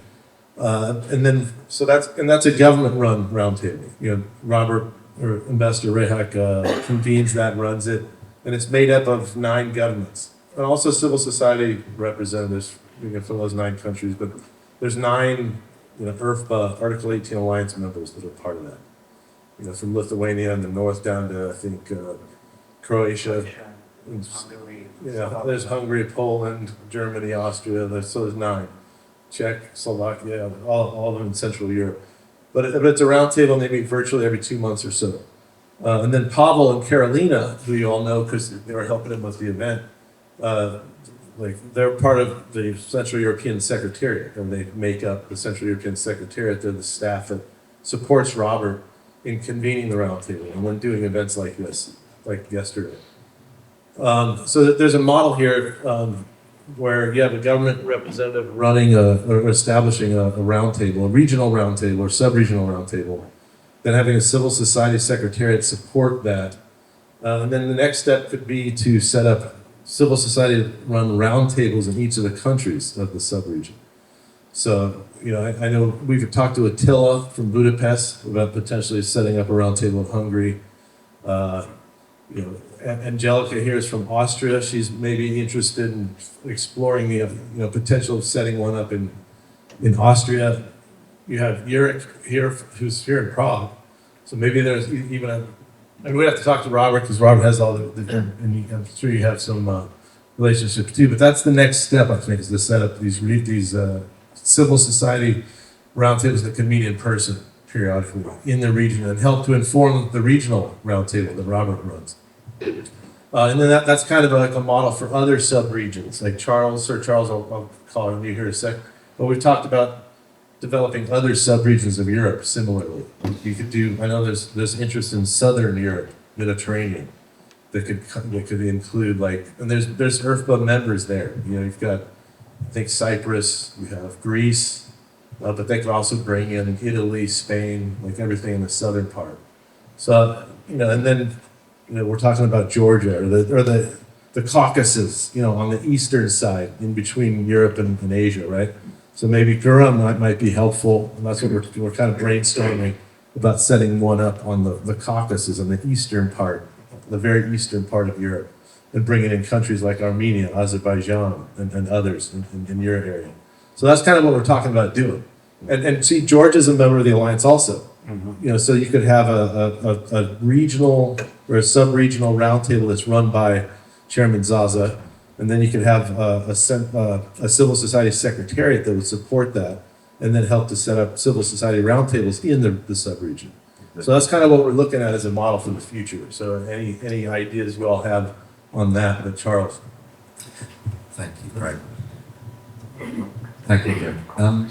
Just to reflect on the view from London, I think the strength and the depth of the model that we've been working on here is profound. Our friends in Central and Eastern Europe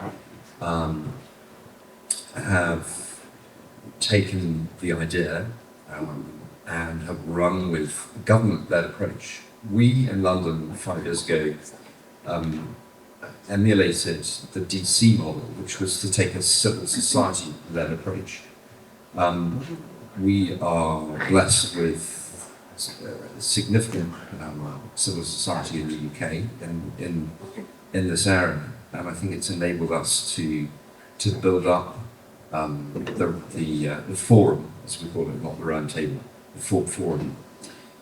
I think our experience over the last few months is worth putting on the table, which is that having had a good period of growth, we are now in the middle of significant transition, emerging under one particular government. Confusing, I know, because we had 3 different prime ministers, but it was the same party. So emerging over the last 5 years in that one political paradigm. We've now had, as you have seen, an election, and we now have a new party in government. They obviously are not wanting to make hasty decisions or commit themselves before actually examining what they want to do, despite us attempting to ease the transition through engagement with all of the parties. It's not, there's some frustration, I think, from civil society that the transition has taken so long. And so the Prime Minister's Special Envoy, who's served so well in the last few years, Fiona Bruce, MP, her successor has not yet been announced and appointed by the Prime Minister. And so that's something I think that's just helpful for us to share our experiences on in the context of a civil society-led model. Whether there's anything we could have been doing to help that transition, I'm not sure. I think we probably did as much as we could.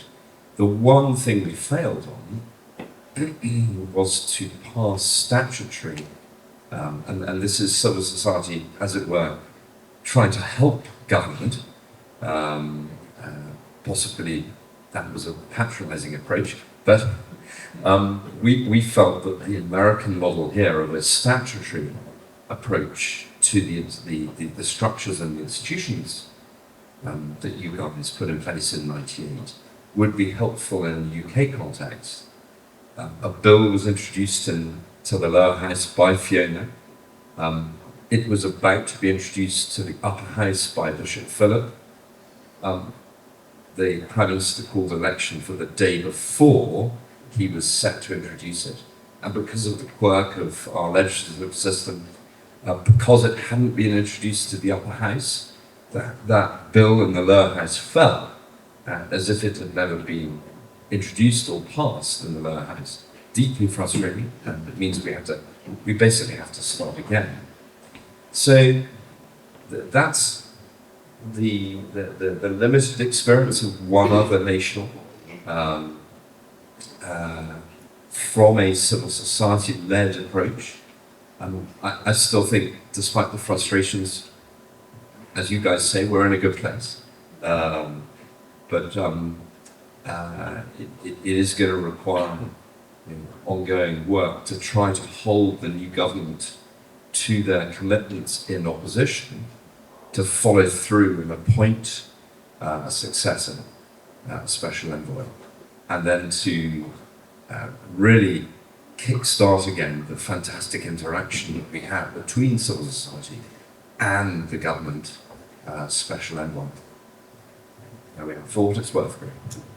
Yeah, thank you. I mean, and Nadine can, if you want to contribute to this too, but in America, same thing. Like we're entering a transition now from one administration to another, and all the roundtable members. I mean, obviously we have the civil society roundtable in Washington, and we always get frustrated at how long it takes for each president to appoint the next ambassador. It could take. I mean, 6 months would be pretty quick. It could easily take 12 to 18 months, and we always are all frustrated how slow administrations usually take to appoint an ambassador at large for international religious freedom. But we're at the beginning of that process again now, and it would be good. I mean, the ideal is whatever administration is in power, because we're nonpartisan, we work with any administration that comes into power. But the ideal is that we're working together in partnership and coordinating as much as we possibly can. And it would be great to have an ambassador that really comes from the community, to really make that, cooperation and coordination very easy, But did you want to? I was going to say, I mean, USURF was reauthorized on the last possible day that it could have been reauthorized. So, and it had unanimous support. So, what I always say in Washington is, they're always drinking water from a fire hose. It's no different, I'm sure, in the UK. And religious freedom is number 8 out of 10, but they never get past 4. And so, it's on the agenda. It's just we just never get there.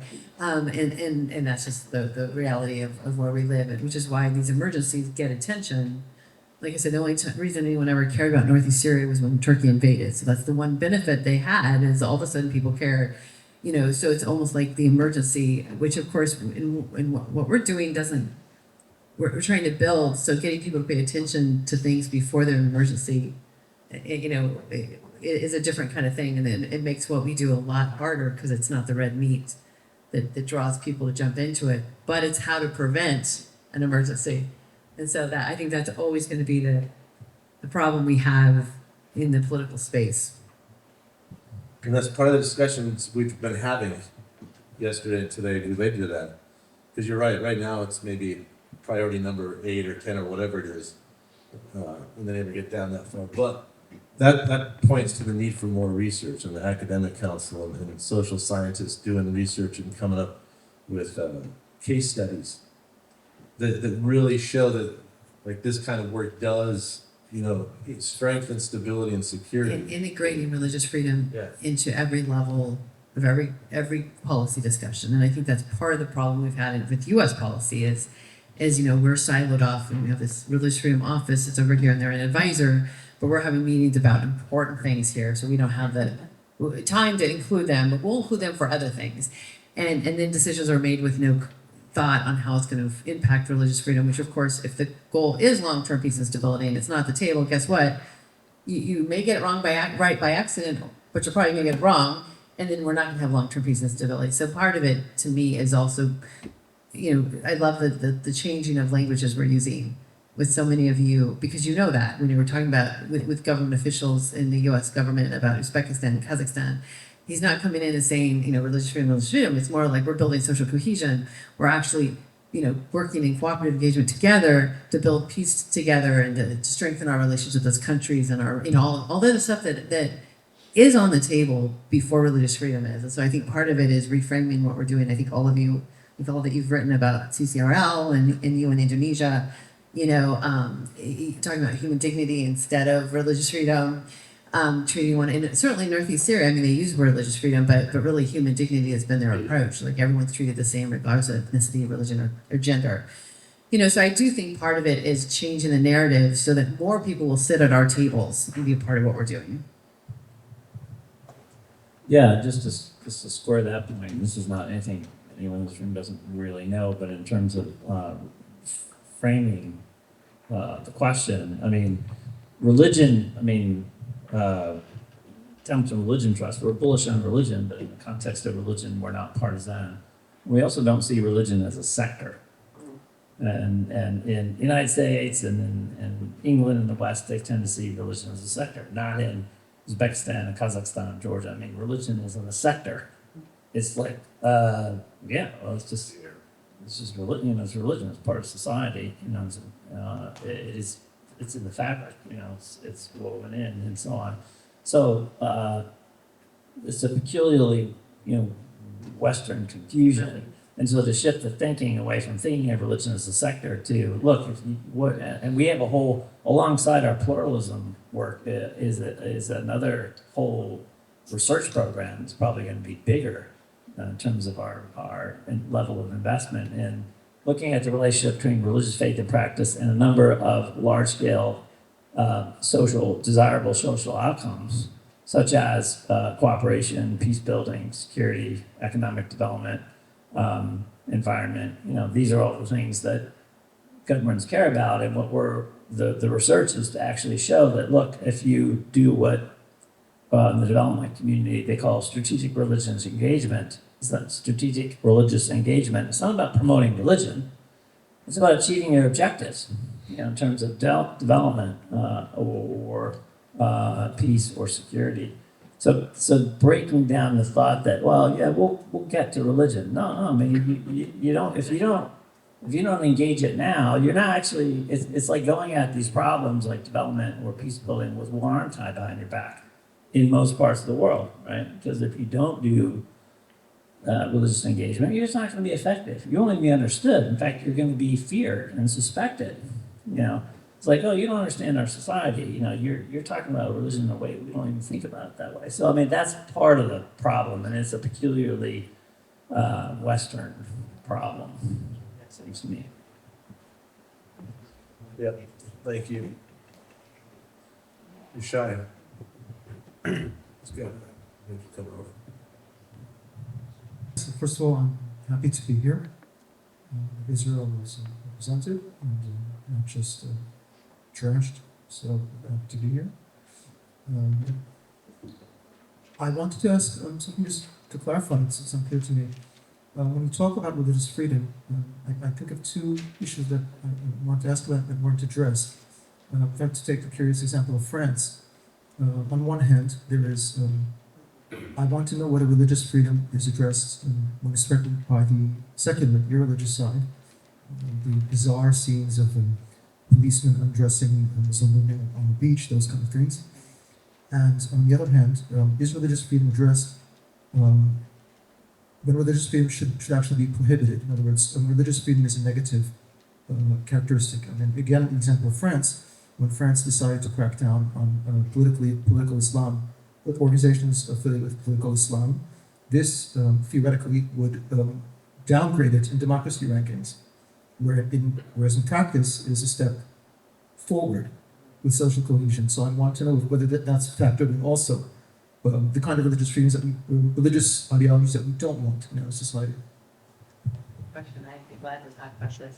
I was doing a women's event with some women from the Middle East, and I said I would fight for women to not have to wear a hijab, but I will also fight for them to have the right to wear the hijab. And a woman from Pakistan who was American now was very angry at me and explained, you know, about how bad the hijabs were. And I was just like, oh, what I said is I'm going to follow people in their own communities is my point. I don't make that decision. It's like, if you are in a country where you want to wear a hijab, you should have that right.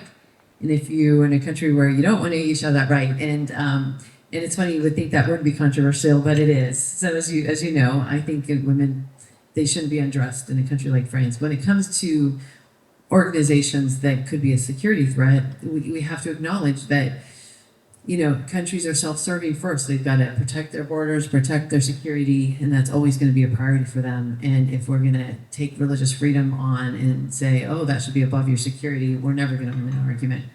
You know, and it's so interesting because when I'm in Northeast Syria and I ask them, or in another country, and ask them about how they, in northern Iraq, the Christian region of Iraq, how they deal with, you know, Friday prayers, and everyone gets really nervous. Like, do you write their prayers? Do you monitor them? And they all start wiggling in their chairs. I'm like, no, you're allowed to be a part of religious communities as a government. No one's saying that that's a bad thing. Just curious how that works.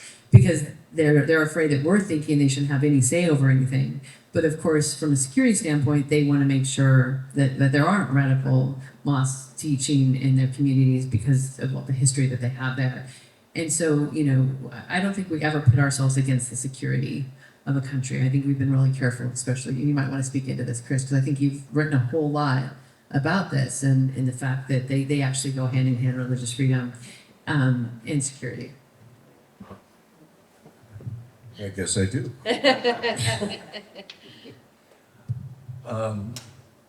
Maybe some context, at least in my mind, on two things.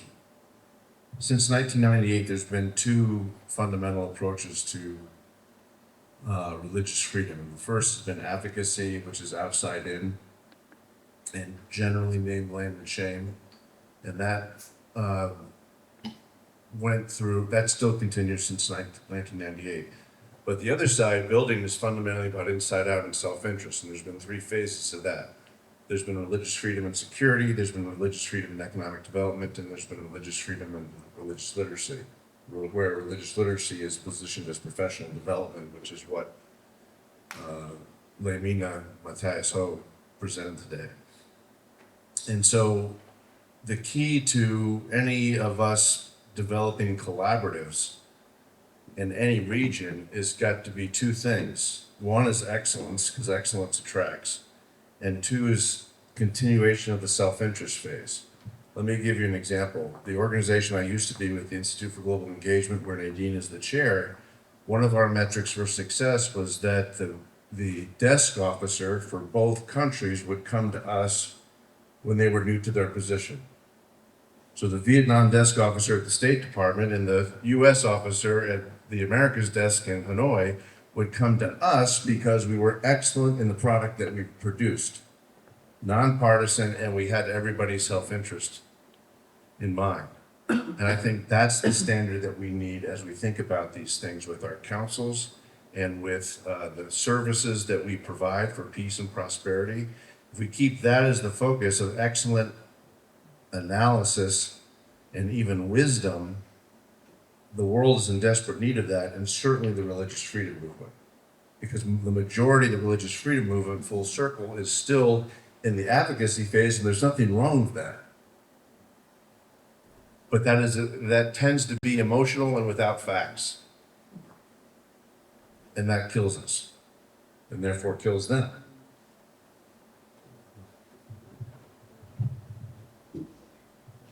Great, thank you. Anybody else? Any other thoughts or comments? Great. Oh, over here, Matthias. Yeah, I think just want to emphasize and agree with what Chris and Nadine said. I think from our experience, that's why we found the CCRL is a great framework to actually experiment on how to come up with a new narrative that can protect and promote religious freedom, but more acceptable to the mindset of the people, especially with the government. Because I think in some region, I mean, like in Indonesia, when people talk about religious freedom, and then the first thing that comes to mind is the NGO that doing the name and shame. So the government is usually very careful about them. So there's no cooperation. What we found out is that there are a lot of also good things that the government is doing. For example, we found out that the government, the Ministry of Law and Human Rights at the time, was actually doing an initiative, for example, to open up a post to accept complaint of human rights in various parts in Indonesia, and then to help facilitate the solution based on the mechanism. So, but nobody was talking about that. And that's why, that's actually one of the first steps when we approached the ministry. We said that, hey, we have a network of teachers, thousands of teachers all over Indonesia. Why don't we work together on something so that we can also have you talk about the good program that you have and see how the teachers can also be involved in supporting that. Because then otherwise what are we doing as a citizens, right? So that's why we came up with actually a workshop with the title of Strengthening Religious Freedom and Rule of Law. and it's actually an official workshop that we do with the Ministry of Human Rights, training the teachers on how to incorporate religious freedom approach in the classroom as well. So I think it's like I was talking to Christy yesterday about the Thomas Kuhn's book on the structure of scientific revolution that come up with the idea of paradigm shift. I think it's how we can shift the paradigm of understanding on how to approach religious freedom, because I think in some parts of the world it's more about how to build religious harmony in a society. Because, for example, that's why we are interested to see how what we do in Indonesia can also be relevant and in that region, at least in the Southeast Asia, because the Southeast Asia region actually started up as a country already as a diverse society. We're not like a homogeneous society that later on we have to deal with the immigrants. We actually began the region with a very diverse ethnic religions. So dealing with diversity is already in the DNA, but then how we can make it more systematic and then present a new approach of dealing with religious freedom, social cohesion, and that's where we see the CCRL actually a framework that we can use to develop the approach more systematic. And why that's important, because people talking about social cohesion, but then if we want to make it entrenched in the system, the government needs to know how can you do that systematically? Which director general or which director you need to relate?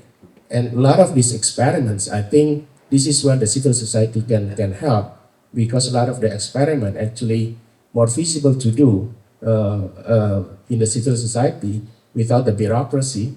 And then when we come up with more success, that's what we approach the government and then invite them to engage. So I think that's actually some of the experience we are learning in these things. Great, thank you. Just a quick footnote to that, not to nerd out on Thomas Kuhn too much here, but one of the issues that in that whole theory about how conceptual change occurs, within the sciences, which is what Kuhn was writing about. But one of the problems that comes up is translation. And in other words, you go from what he called a paradigm to another one whole set of a different conceptual frame. Words change their meaning. It's just to underscore that and the sensitivity to that. So, and it's just a way of it's embroidering, I guess, this general issue of framing. And so, like strategic religious engagement is a certain kind of concept that means something in the context of a development community, and that's a better way to, if you go into development and say, we want you need to be more sensitive to religious freedom. It's like that's not going to get anywhere. Even though the sense in which these ideas, which as you talked about in Indonesia, they're like a package. You get CCRL and you get religious freedom with it, right? But you're not using the freedom word, right? Because that has a even pluralism. You talked about this. You were coaching me a little bit when I recorded that greeting for the conference. I said, well, just don't use the word pluralism, right? It's actually against the law here. Yeah, exactly. And it's not a joke, it's an actual anecdote. The president of Louisiana State University, I was at a meeting with him, having lunch with him, and in a small conference with some academics, and he said he's a really smart guy, but very much straight shooter. And he said if you come down to Louisiana, which is how they say it down there, if you come down to Louisiana and you start talking about pluralism, he says they're just going to roll their eyes and write you off, and so I then subsequent to that, I had like 5 minutes to explain to the group why we were funding Veritas Forum, and what our interest was. I talked for 4 or 5 minutes. I figured out how I was going to do this. I was going to explain it without using the word pluralism once. And I succeeded. Now, he had left the conference early, so he didn't even hear it. But learning how to talk about what you're doing, using some words and not others, that. So there's a kind of lexicon you need, and to deal with this translation issue. Yeah, and consistent with that, you know, Matthias and I were talking at the break about the potential for roundtables in Indonesia. And he was saying it would be, makes the most sense to like integrate them into the CCRL program instead of just setting them up as separate programs. And again, and that's why we're talking about this, all of this has to be customized for the local context in whatever country or whatever region or sub-region. It has to make sense for them. Again, self-interest and whatever's acceptable to them. Wade? I would like to echo this idea of integration roundtables at the very first stages into the CCRL program. That's exactly what we did last week in Uzbekistan. We integrated roundtable in relationship building retreat, where everyone was there. They discussed the relationships, and a part of the practical outcome of that relationships is roundtable. We modeled roundtable around the social issue discussed by the religious communities in both countries, and it went very well. So they went back to their homes in idea, in mind, how it would look like. So at the very beginning, I agree with you. It's a good idea. Yeah, and consistent with that, we talked about this a little bit. The roundtables in Washington and London are more advocacy oriented, out-facing. And there's a lot of people there who come in and do the name, blame, and shame, the governments that are restricting. But when we set up roundtables, or when the locals set up their own roundtables, you know, in their own countries, they're much less, they really don't feel comfortable at all with name, blame, and shame. Yeah, they're very internal things. And another great effect for that, when people come in directly to the roundtable without experience, knowledge, and training, they, in many cases, start to defend themselves only against the other group around the roundtable. But during the relationship building, they already oriented on relationship building, and they start to defend each other naturally. That's what I observed, and it was perfect. Again, as a model, it needs to be developed for sure. And at some point, it became an independent model, but based on a completely different philosophy and approach from the religious communities in civil society. Right. See, and we're developing training programs that take all this into account. And in the training we did, we trained the Uzbek and Kazakh delegations back in April. That was our first joint training that we've done on setting up these multi-faith, inclusive, equal citizenship roundtables. So yeah, and we'll keep developing the training program so it takes into account all these different dynamics. I want to recognize Sheikh bin Baya, who just came in, and we want to thank him for all of his support, you know, and willingness, because we're talking about Sheikh, you know, early this morning we were talking about the benefits of events like this where we get to bring people together and bring new partners together too. Like we're talking about Andrew here with Kaisi is here now. We're talking about partnering, you know, and we've been together at a few events now, and we're just strengthening our partnership. But it's all about building a collaborative network and building these partnerships and figuring out how we can work together to increase our impact. And so I don't know if you want to say a few words, but we're just you know, blessed to have you here. Thank you so much for inviting me. And you know, there is a story about a small town in Scotland, and where is a priest. He don't like to speak, and after years they came to him. He said, "I want you to give long speeches." He said, "Leave me alone." They said, "You have to." So then he starts talking, and he says, "Stop." So they have to gather again and to ask him to stop. So I've been for 20 years campaigning my dad, and I don't speak. And now Chris Cycle, he started making me speak. So now, Chris, you need to pray, God, I will stop speaking. So I think my experience is different. I'm always trying to create creative idea and serve it. I have resources, but I'm looking for smart ideas to invest in, not repeated one. Second thing, I think you need to ask us about what is the third world countries system. So if you go to third world countries, they're not taxpayers. So you have to understand they don't have civil society. You in America, you have civil society. But we don't have civil society there. In Africa, Middle East, you have just the countries. So if you have a plan for freedom of religion, if you meet with one minister of religion and you make him adopt your agenda, that's going to go to all mosques. If you really go there, stand in front of a group of imams, you have to understand those imams, they're not going to be able to spread your message without of the agreement with the ministry. So what I was talking now to Ambassador Harry about it, how I can, we start, what we have is amazing. We all agree for freedom of religion or belief. So how we can really extend it to two partners in the world, parliamentarians and government policymakers. How we can pull them out. I'm telling you, if you have in this table 10 ministers of Islamic affairs or education in Muslim world, you have 10 countries. And that message is going to be heard by millions of people. But if you have just Imam, thank you, that's a community leader, but that's good in the West, but not good in the East or other countries. So other thing, you need to name it and the name that matching with their culture. You need to take example. A name of a person is served freedom of religion, like Amir Abdul Qadir Jazairi, like someone. So you say the dialogue of Abdul Qadir Jazairi, the dialogue of so-and-so, the dialogue of, so you would make people love it more.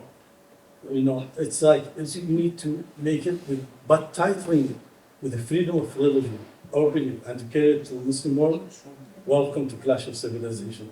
Because they already heard you just want to change their religion. So they're not there to welcome at all. The second thing, you will help those. They might change their religion when it's come under their freedom of belief or not. And we put title like, okay, why you don't make your first conference in Muslim world?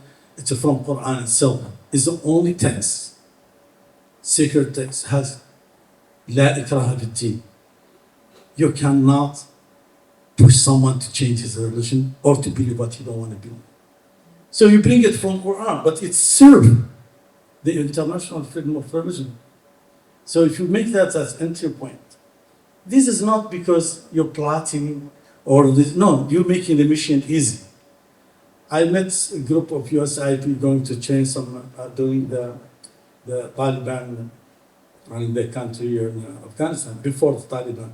They sending this a team to change some judges in Kabul about human rights and women's rights, kids' rights. I said to Susan Hayward, my friend, I said, Susan, look, you need to take them one-on-one to human rights and kids' rights, women's rights in Islam. Then give them a course after that from the Human Rights Declaration. So please don't try to first one, human rights, what's that? Well, that's not my religion. So be always, please, if that's what you want, if you just want something else, okay, go ahead. Welcome. Welcome to Long Journey. If you want shortcut and result, take this path. If you want something else, okay. So that's what I'm saying here. And I just want to be part of this idea. I believe in it, freedom of religion or belief. I believe in it from the first day. We've been able to advance it in certain places. We've been able to make now, we're producing the first encyclopedia of peace in Islam, 20 volumes. Soon it's going to come out. That's what's going to be reference for the next imams. And we're going to be translated to English, Arabic, Spanish, Hebrew, all the languages. And we would love to see peace in everywhere. And we love everybody to be free, to believe or not believe. And if he's believe, he should not be threatened because what he believes. That's it. Thank you so much. Thank you, and we're with you. You know, you just summed up the discussion we've had today, for the most part, with a couple of new additions that strengthen. Like earlier today, we had the Vice Minister from Kazakhstan. You saw he was at the event yesterday. We had a government official from Uzbekistan here as well. And we were talking about, like, Indonesia, the need to change the narrative so it's not religious freedom. We're talking about religious harmony and some things that are embraceable and acceptable to the local, population there. So, and the government officials. But yeah, we're all on the same page, and we're trying to become more effective, and so that we increase our impact. So thank you. We'd love to have your inputs on a regular basis like this, so that we can be most effective. But any other comments or questions? You shy? Did we answer your question? Yeah. All right, good. I think that's it then. I guess we'll just finish off, and I'll see if anybody wants to do any closing remarks. But just as we go forward from here, let's stick together. I think what we'll do is we did Berlin, and we did a morning after session like this in Berlin, and we're doing it here. I mean, what we'll do is we'll put together like a little report, like a little summary of what was discussed and what we're agreeing to work on as a result, of the events and the discussion, so that we can invite you all into, again, this collaborative effort. The whole idea is to build the collaborative, and bring new partners in with each event, and we're going to be doing a series of events next year also that continues this discussion. And we want to invite all of you to be part of it, so we can reach out to you and follow up, with like a summary report of Berlin and Prague and where we're going, just so that we can continue the collaboration. Simran? One thing I saw, and you saw too, obviously, a few times here in Berlin, is faith leaders kind of wake up to the movement. They haven't seen what this is. They haven't seen so many religions together trying to cooperate and trying to figure out what to do next. So I think just from this week, I could easily see 3 or 4 new roundtables pop up in the region, civil society roundtables. Could you, which is a huge lift. They're not casual roundtables. I mean, it's significant organization, cooperation. Could you talk for a minute or two about what it takes to start a new roundtable and how one would work together with Washington, if this is a good time to do that? How you would articulate those You kind of know, right? You helped to set one up in Panama, right? Yeah. But it takes a local leader, because it's not us setting it up. It's a local leader on the ground in Panama, for instance, who invited Simran down. And Simran was down there and had an initial meeting, or attended an initial meeting that there was a local faith, leader named Giselle Lima, who put the meeting together and invited other faith leaders and invited Simran to come down. And this is what we've done in the past. If we get invited to come into a country, and just, brief them on the roundtable model, because they're interested in setting one up. It's up to them to set it up, and we can provide support. And we do have like a checklist that we could share with people. And Nadine's been good at this too, helping people in another country like go through this checklist, and she helped modify or strengthen the checklist on each step by step, what they can do to reach out to faith leaders in their country and invite them to an initial meeting and kind of brief them on what it's all about, and then go about like establishing a roundtable, putting together like a little organizing committee. But we have the checklist, and we have a training program now that we could share to help people bring new roundtables online. Paul's helped also.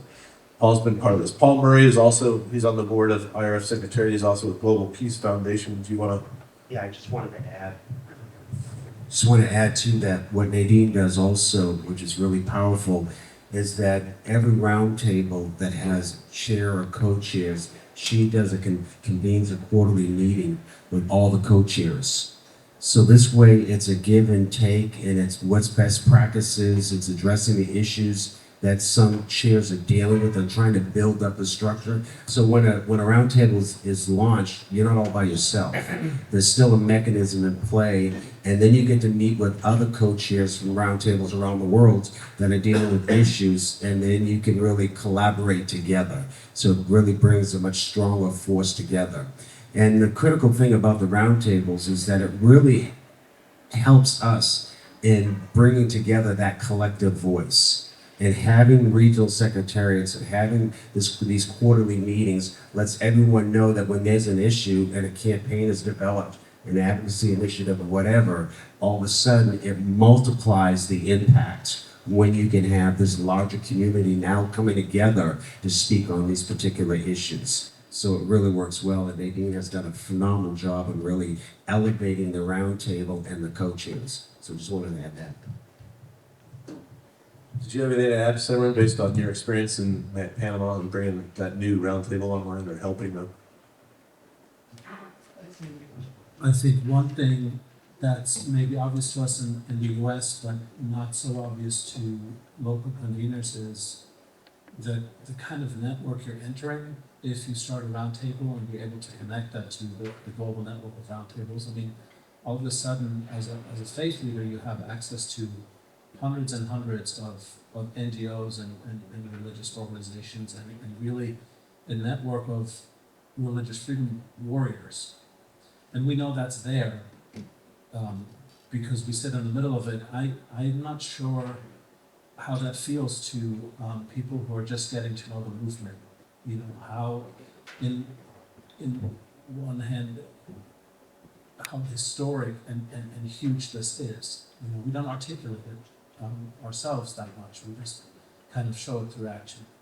And I wonder if, I wonder what happens if we find a way for people to feel what it's like to sit in the middle of hundreds and hundreds of NGOs and faith-based organizations who represent that much suffering, but also that much historic operation.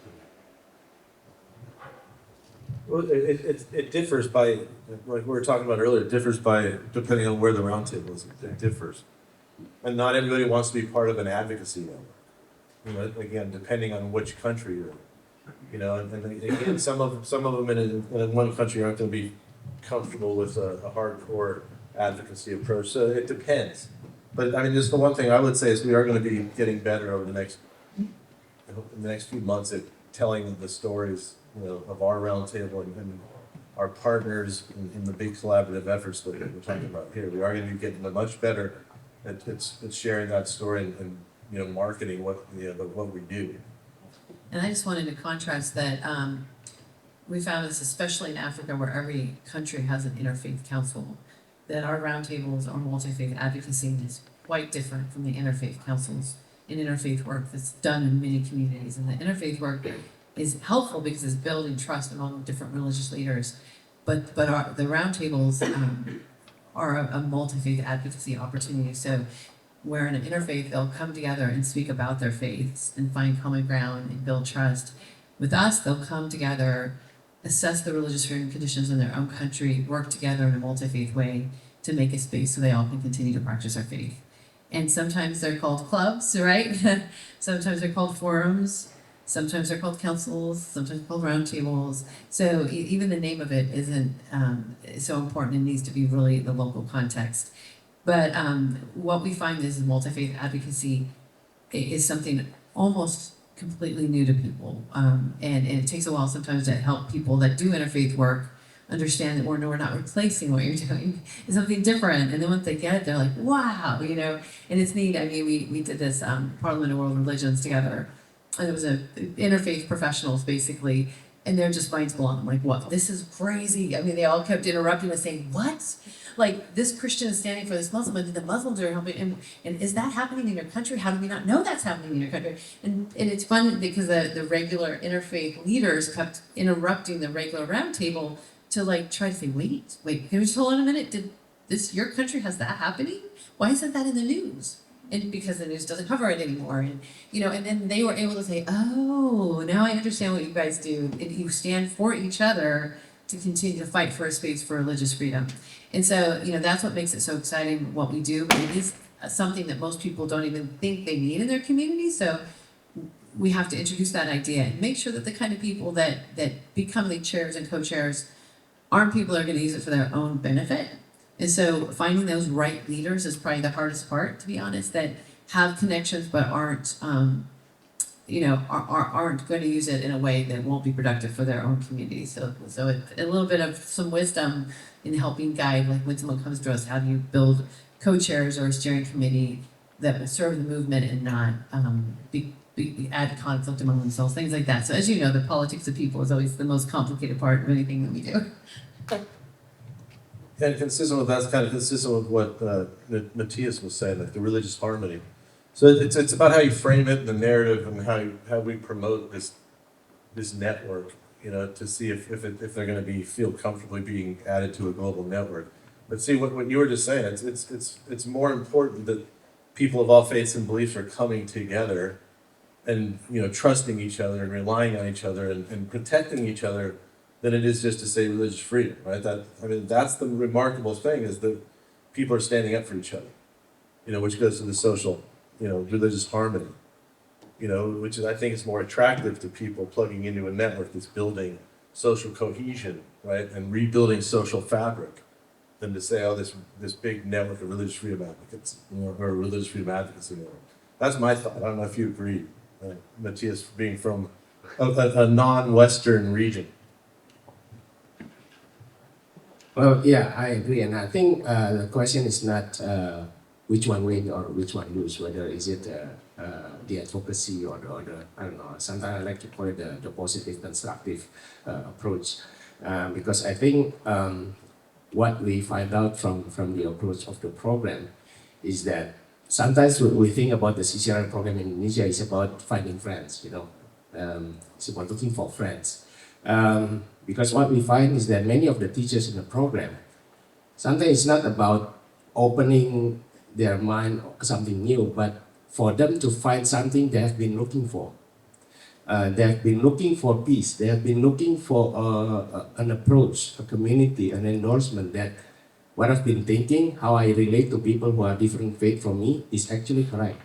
Because deep down as a human, they have this sense that, this is the way that we need to relate as human beings, despite of our religious differences. So the program is actually providing a systematic approach with academic foundation and endorsement from different major civil society organizations, the government, to get these people who are usually afraid because of their radical groups or whatever, to actually see that, okay, this is how we build social cohesion, So I think, and in doing so, actually we are enlarging the group of people who will be against the violation of religious freedom.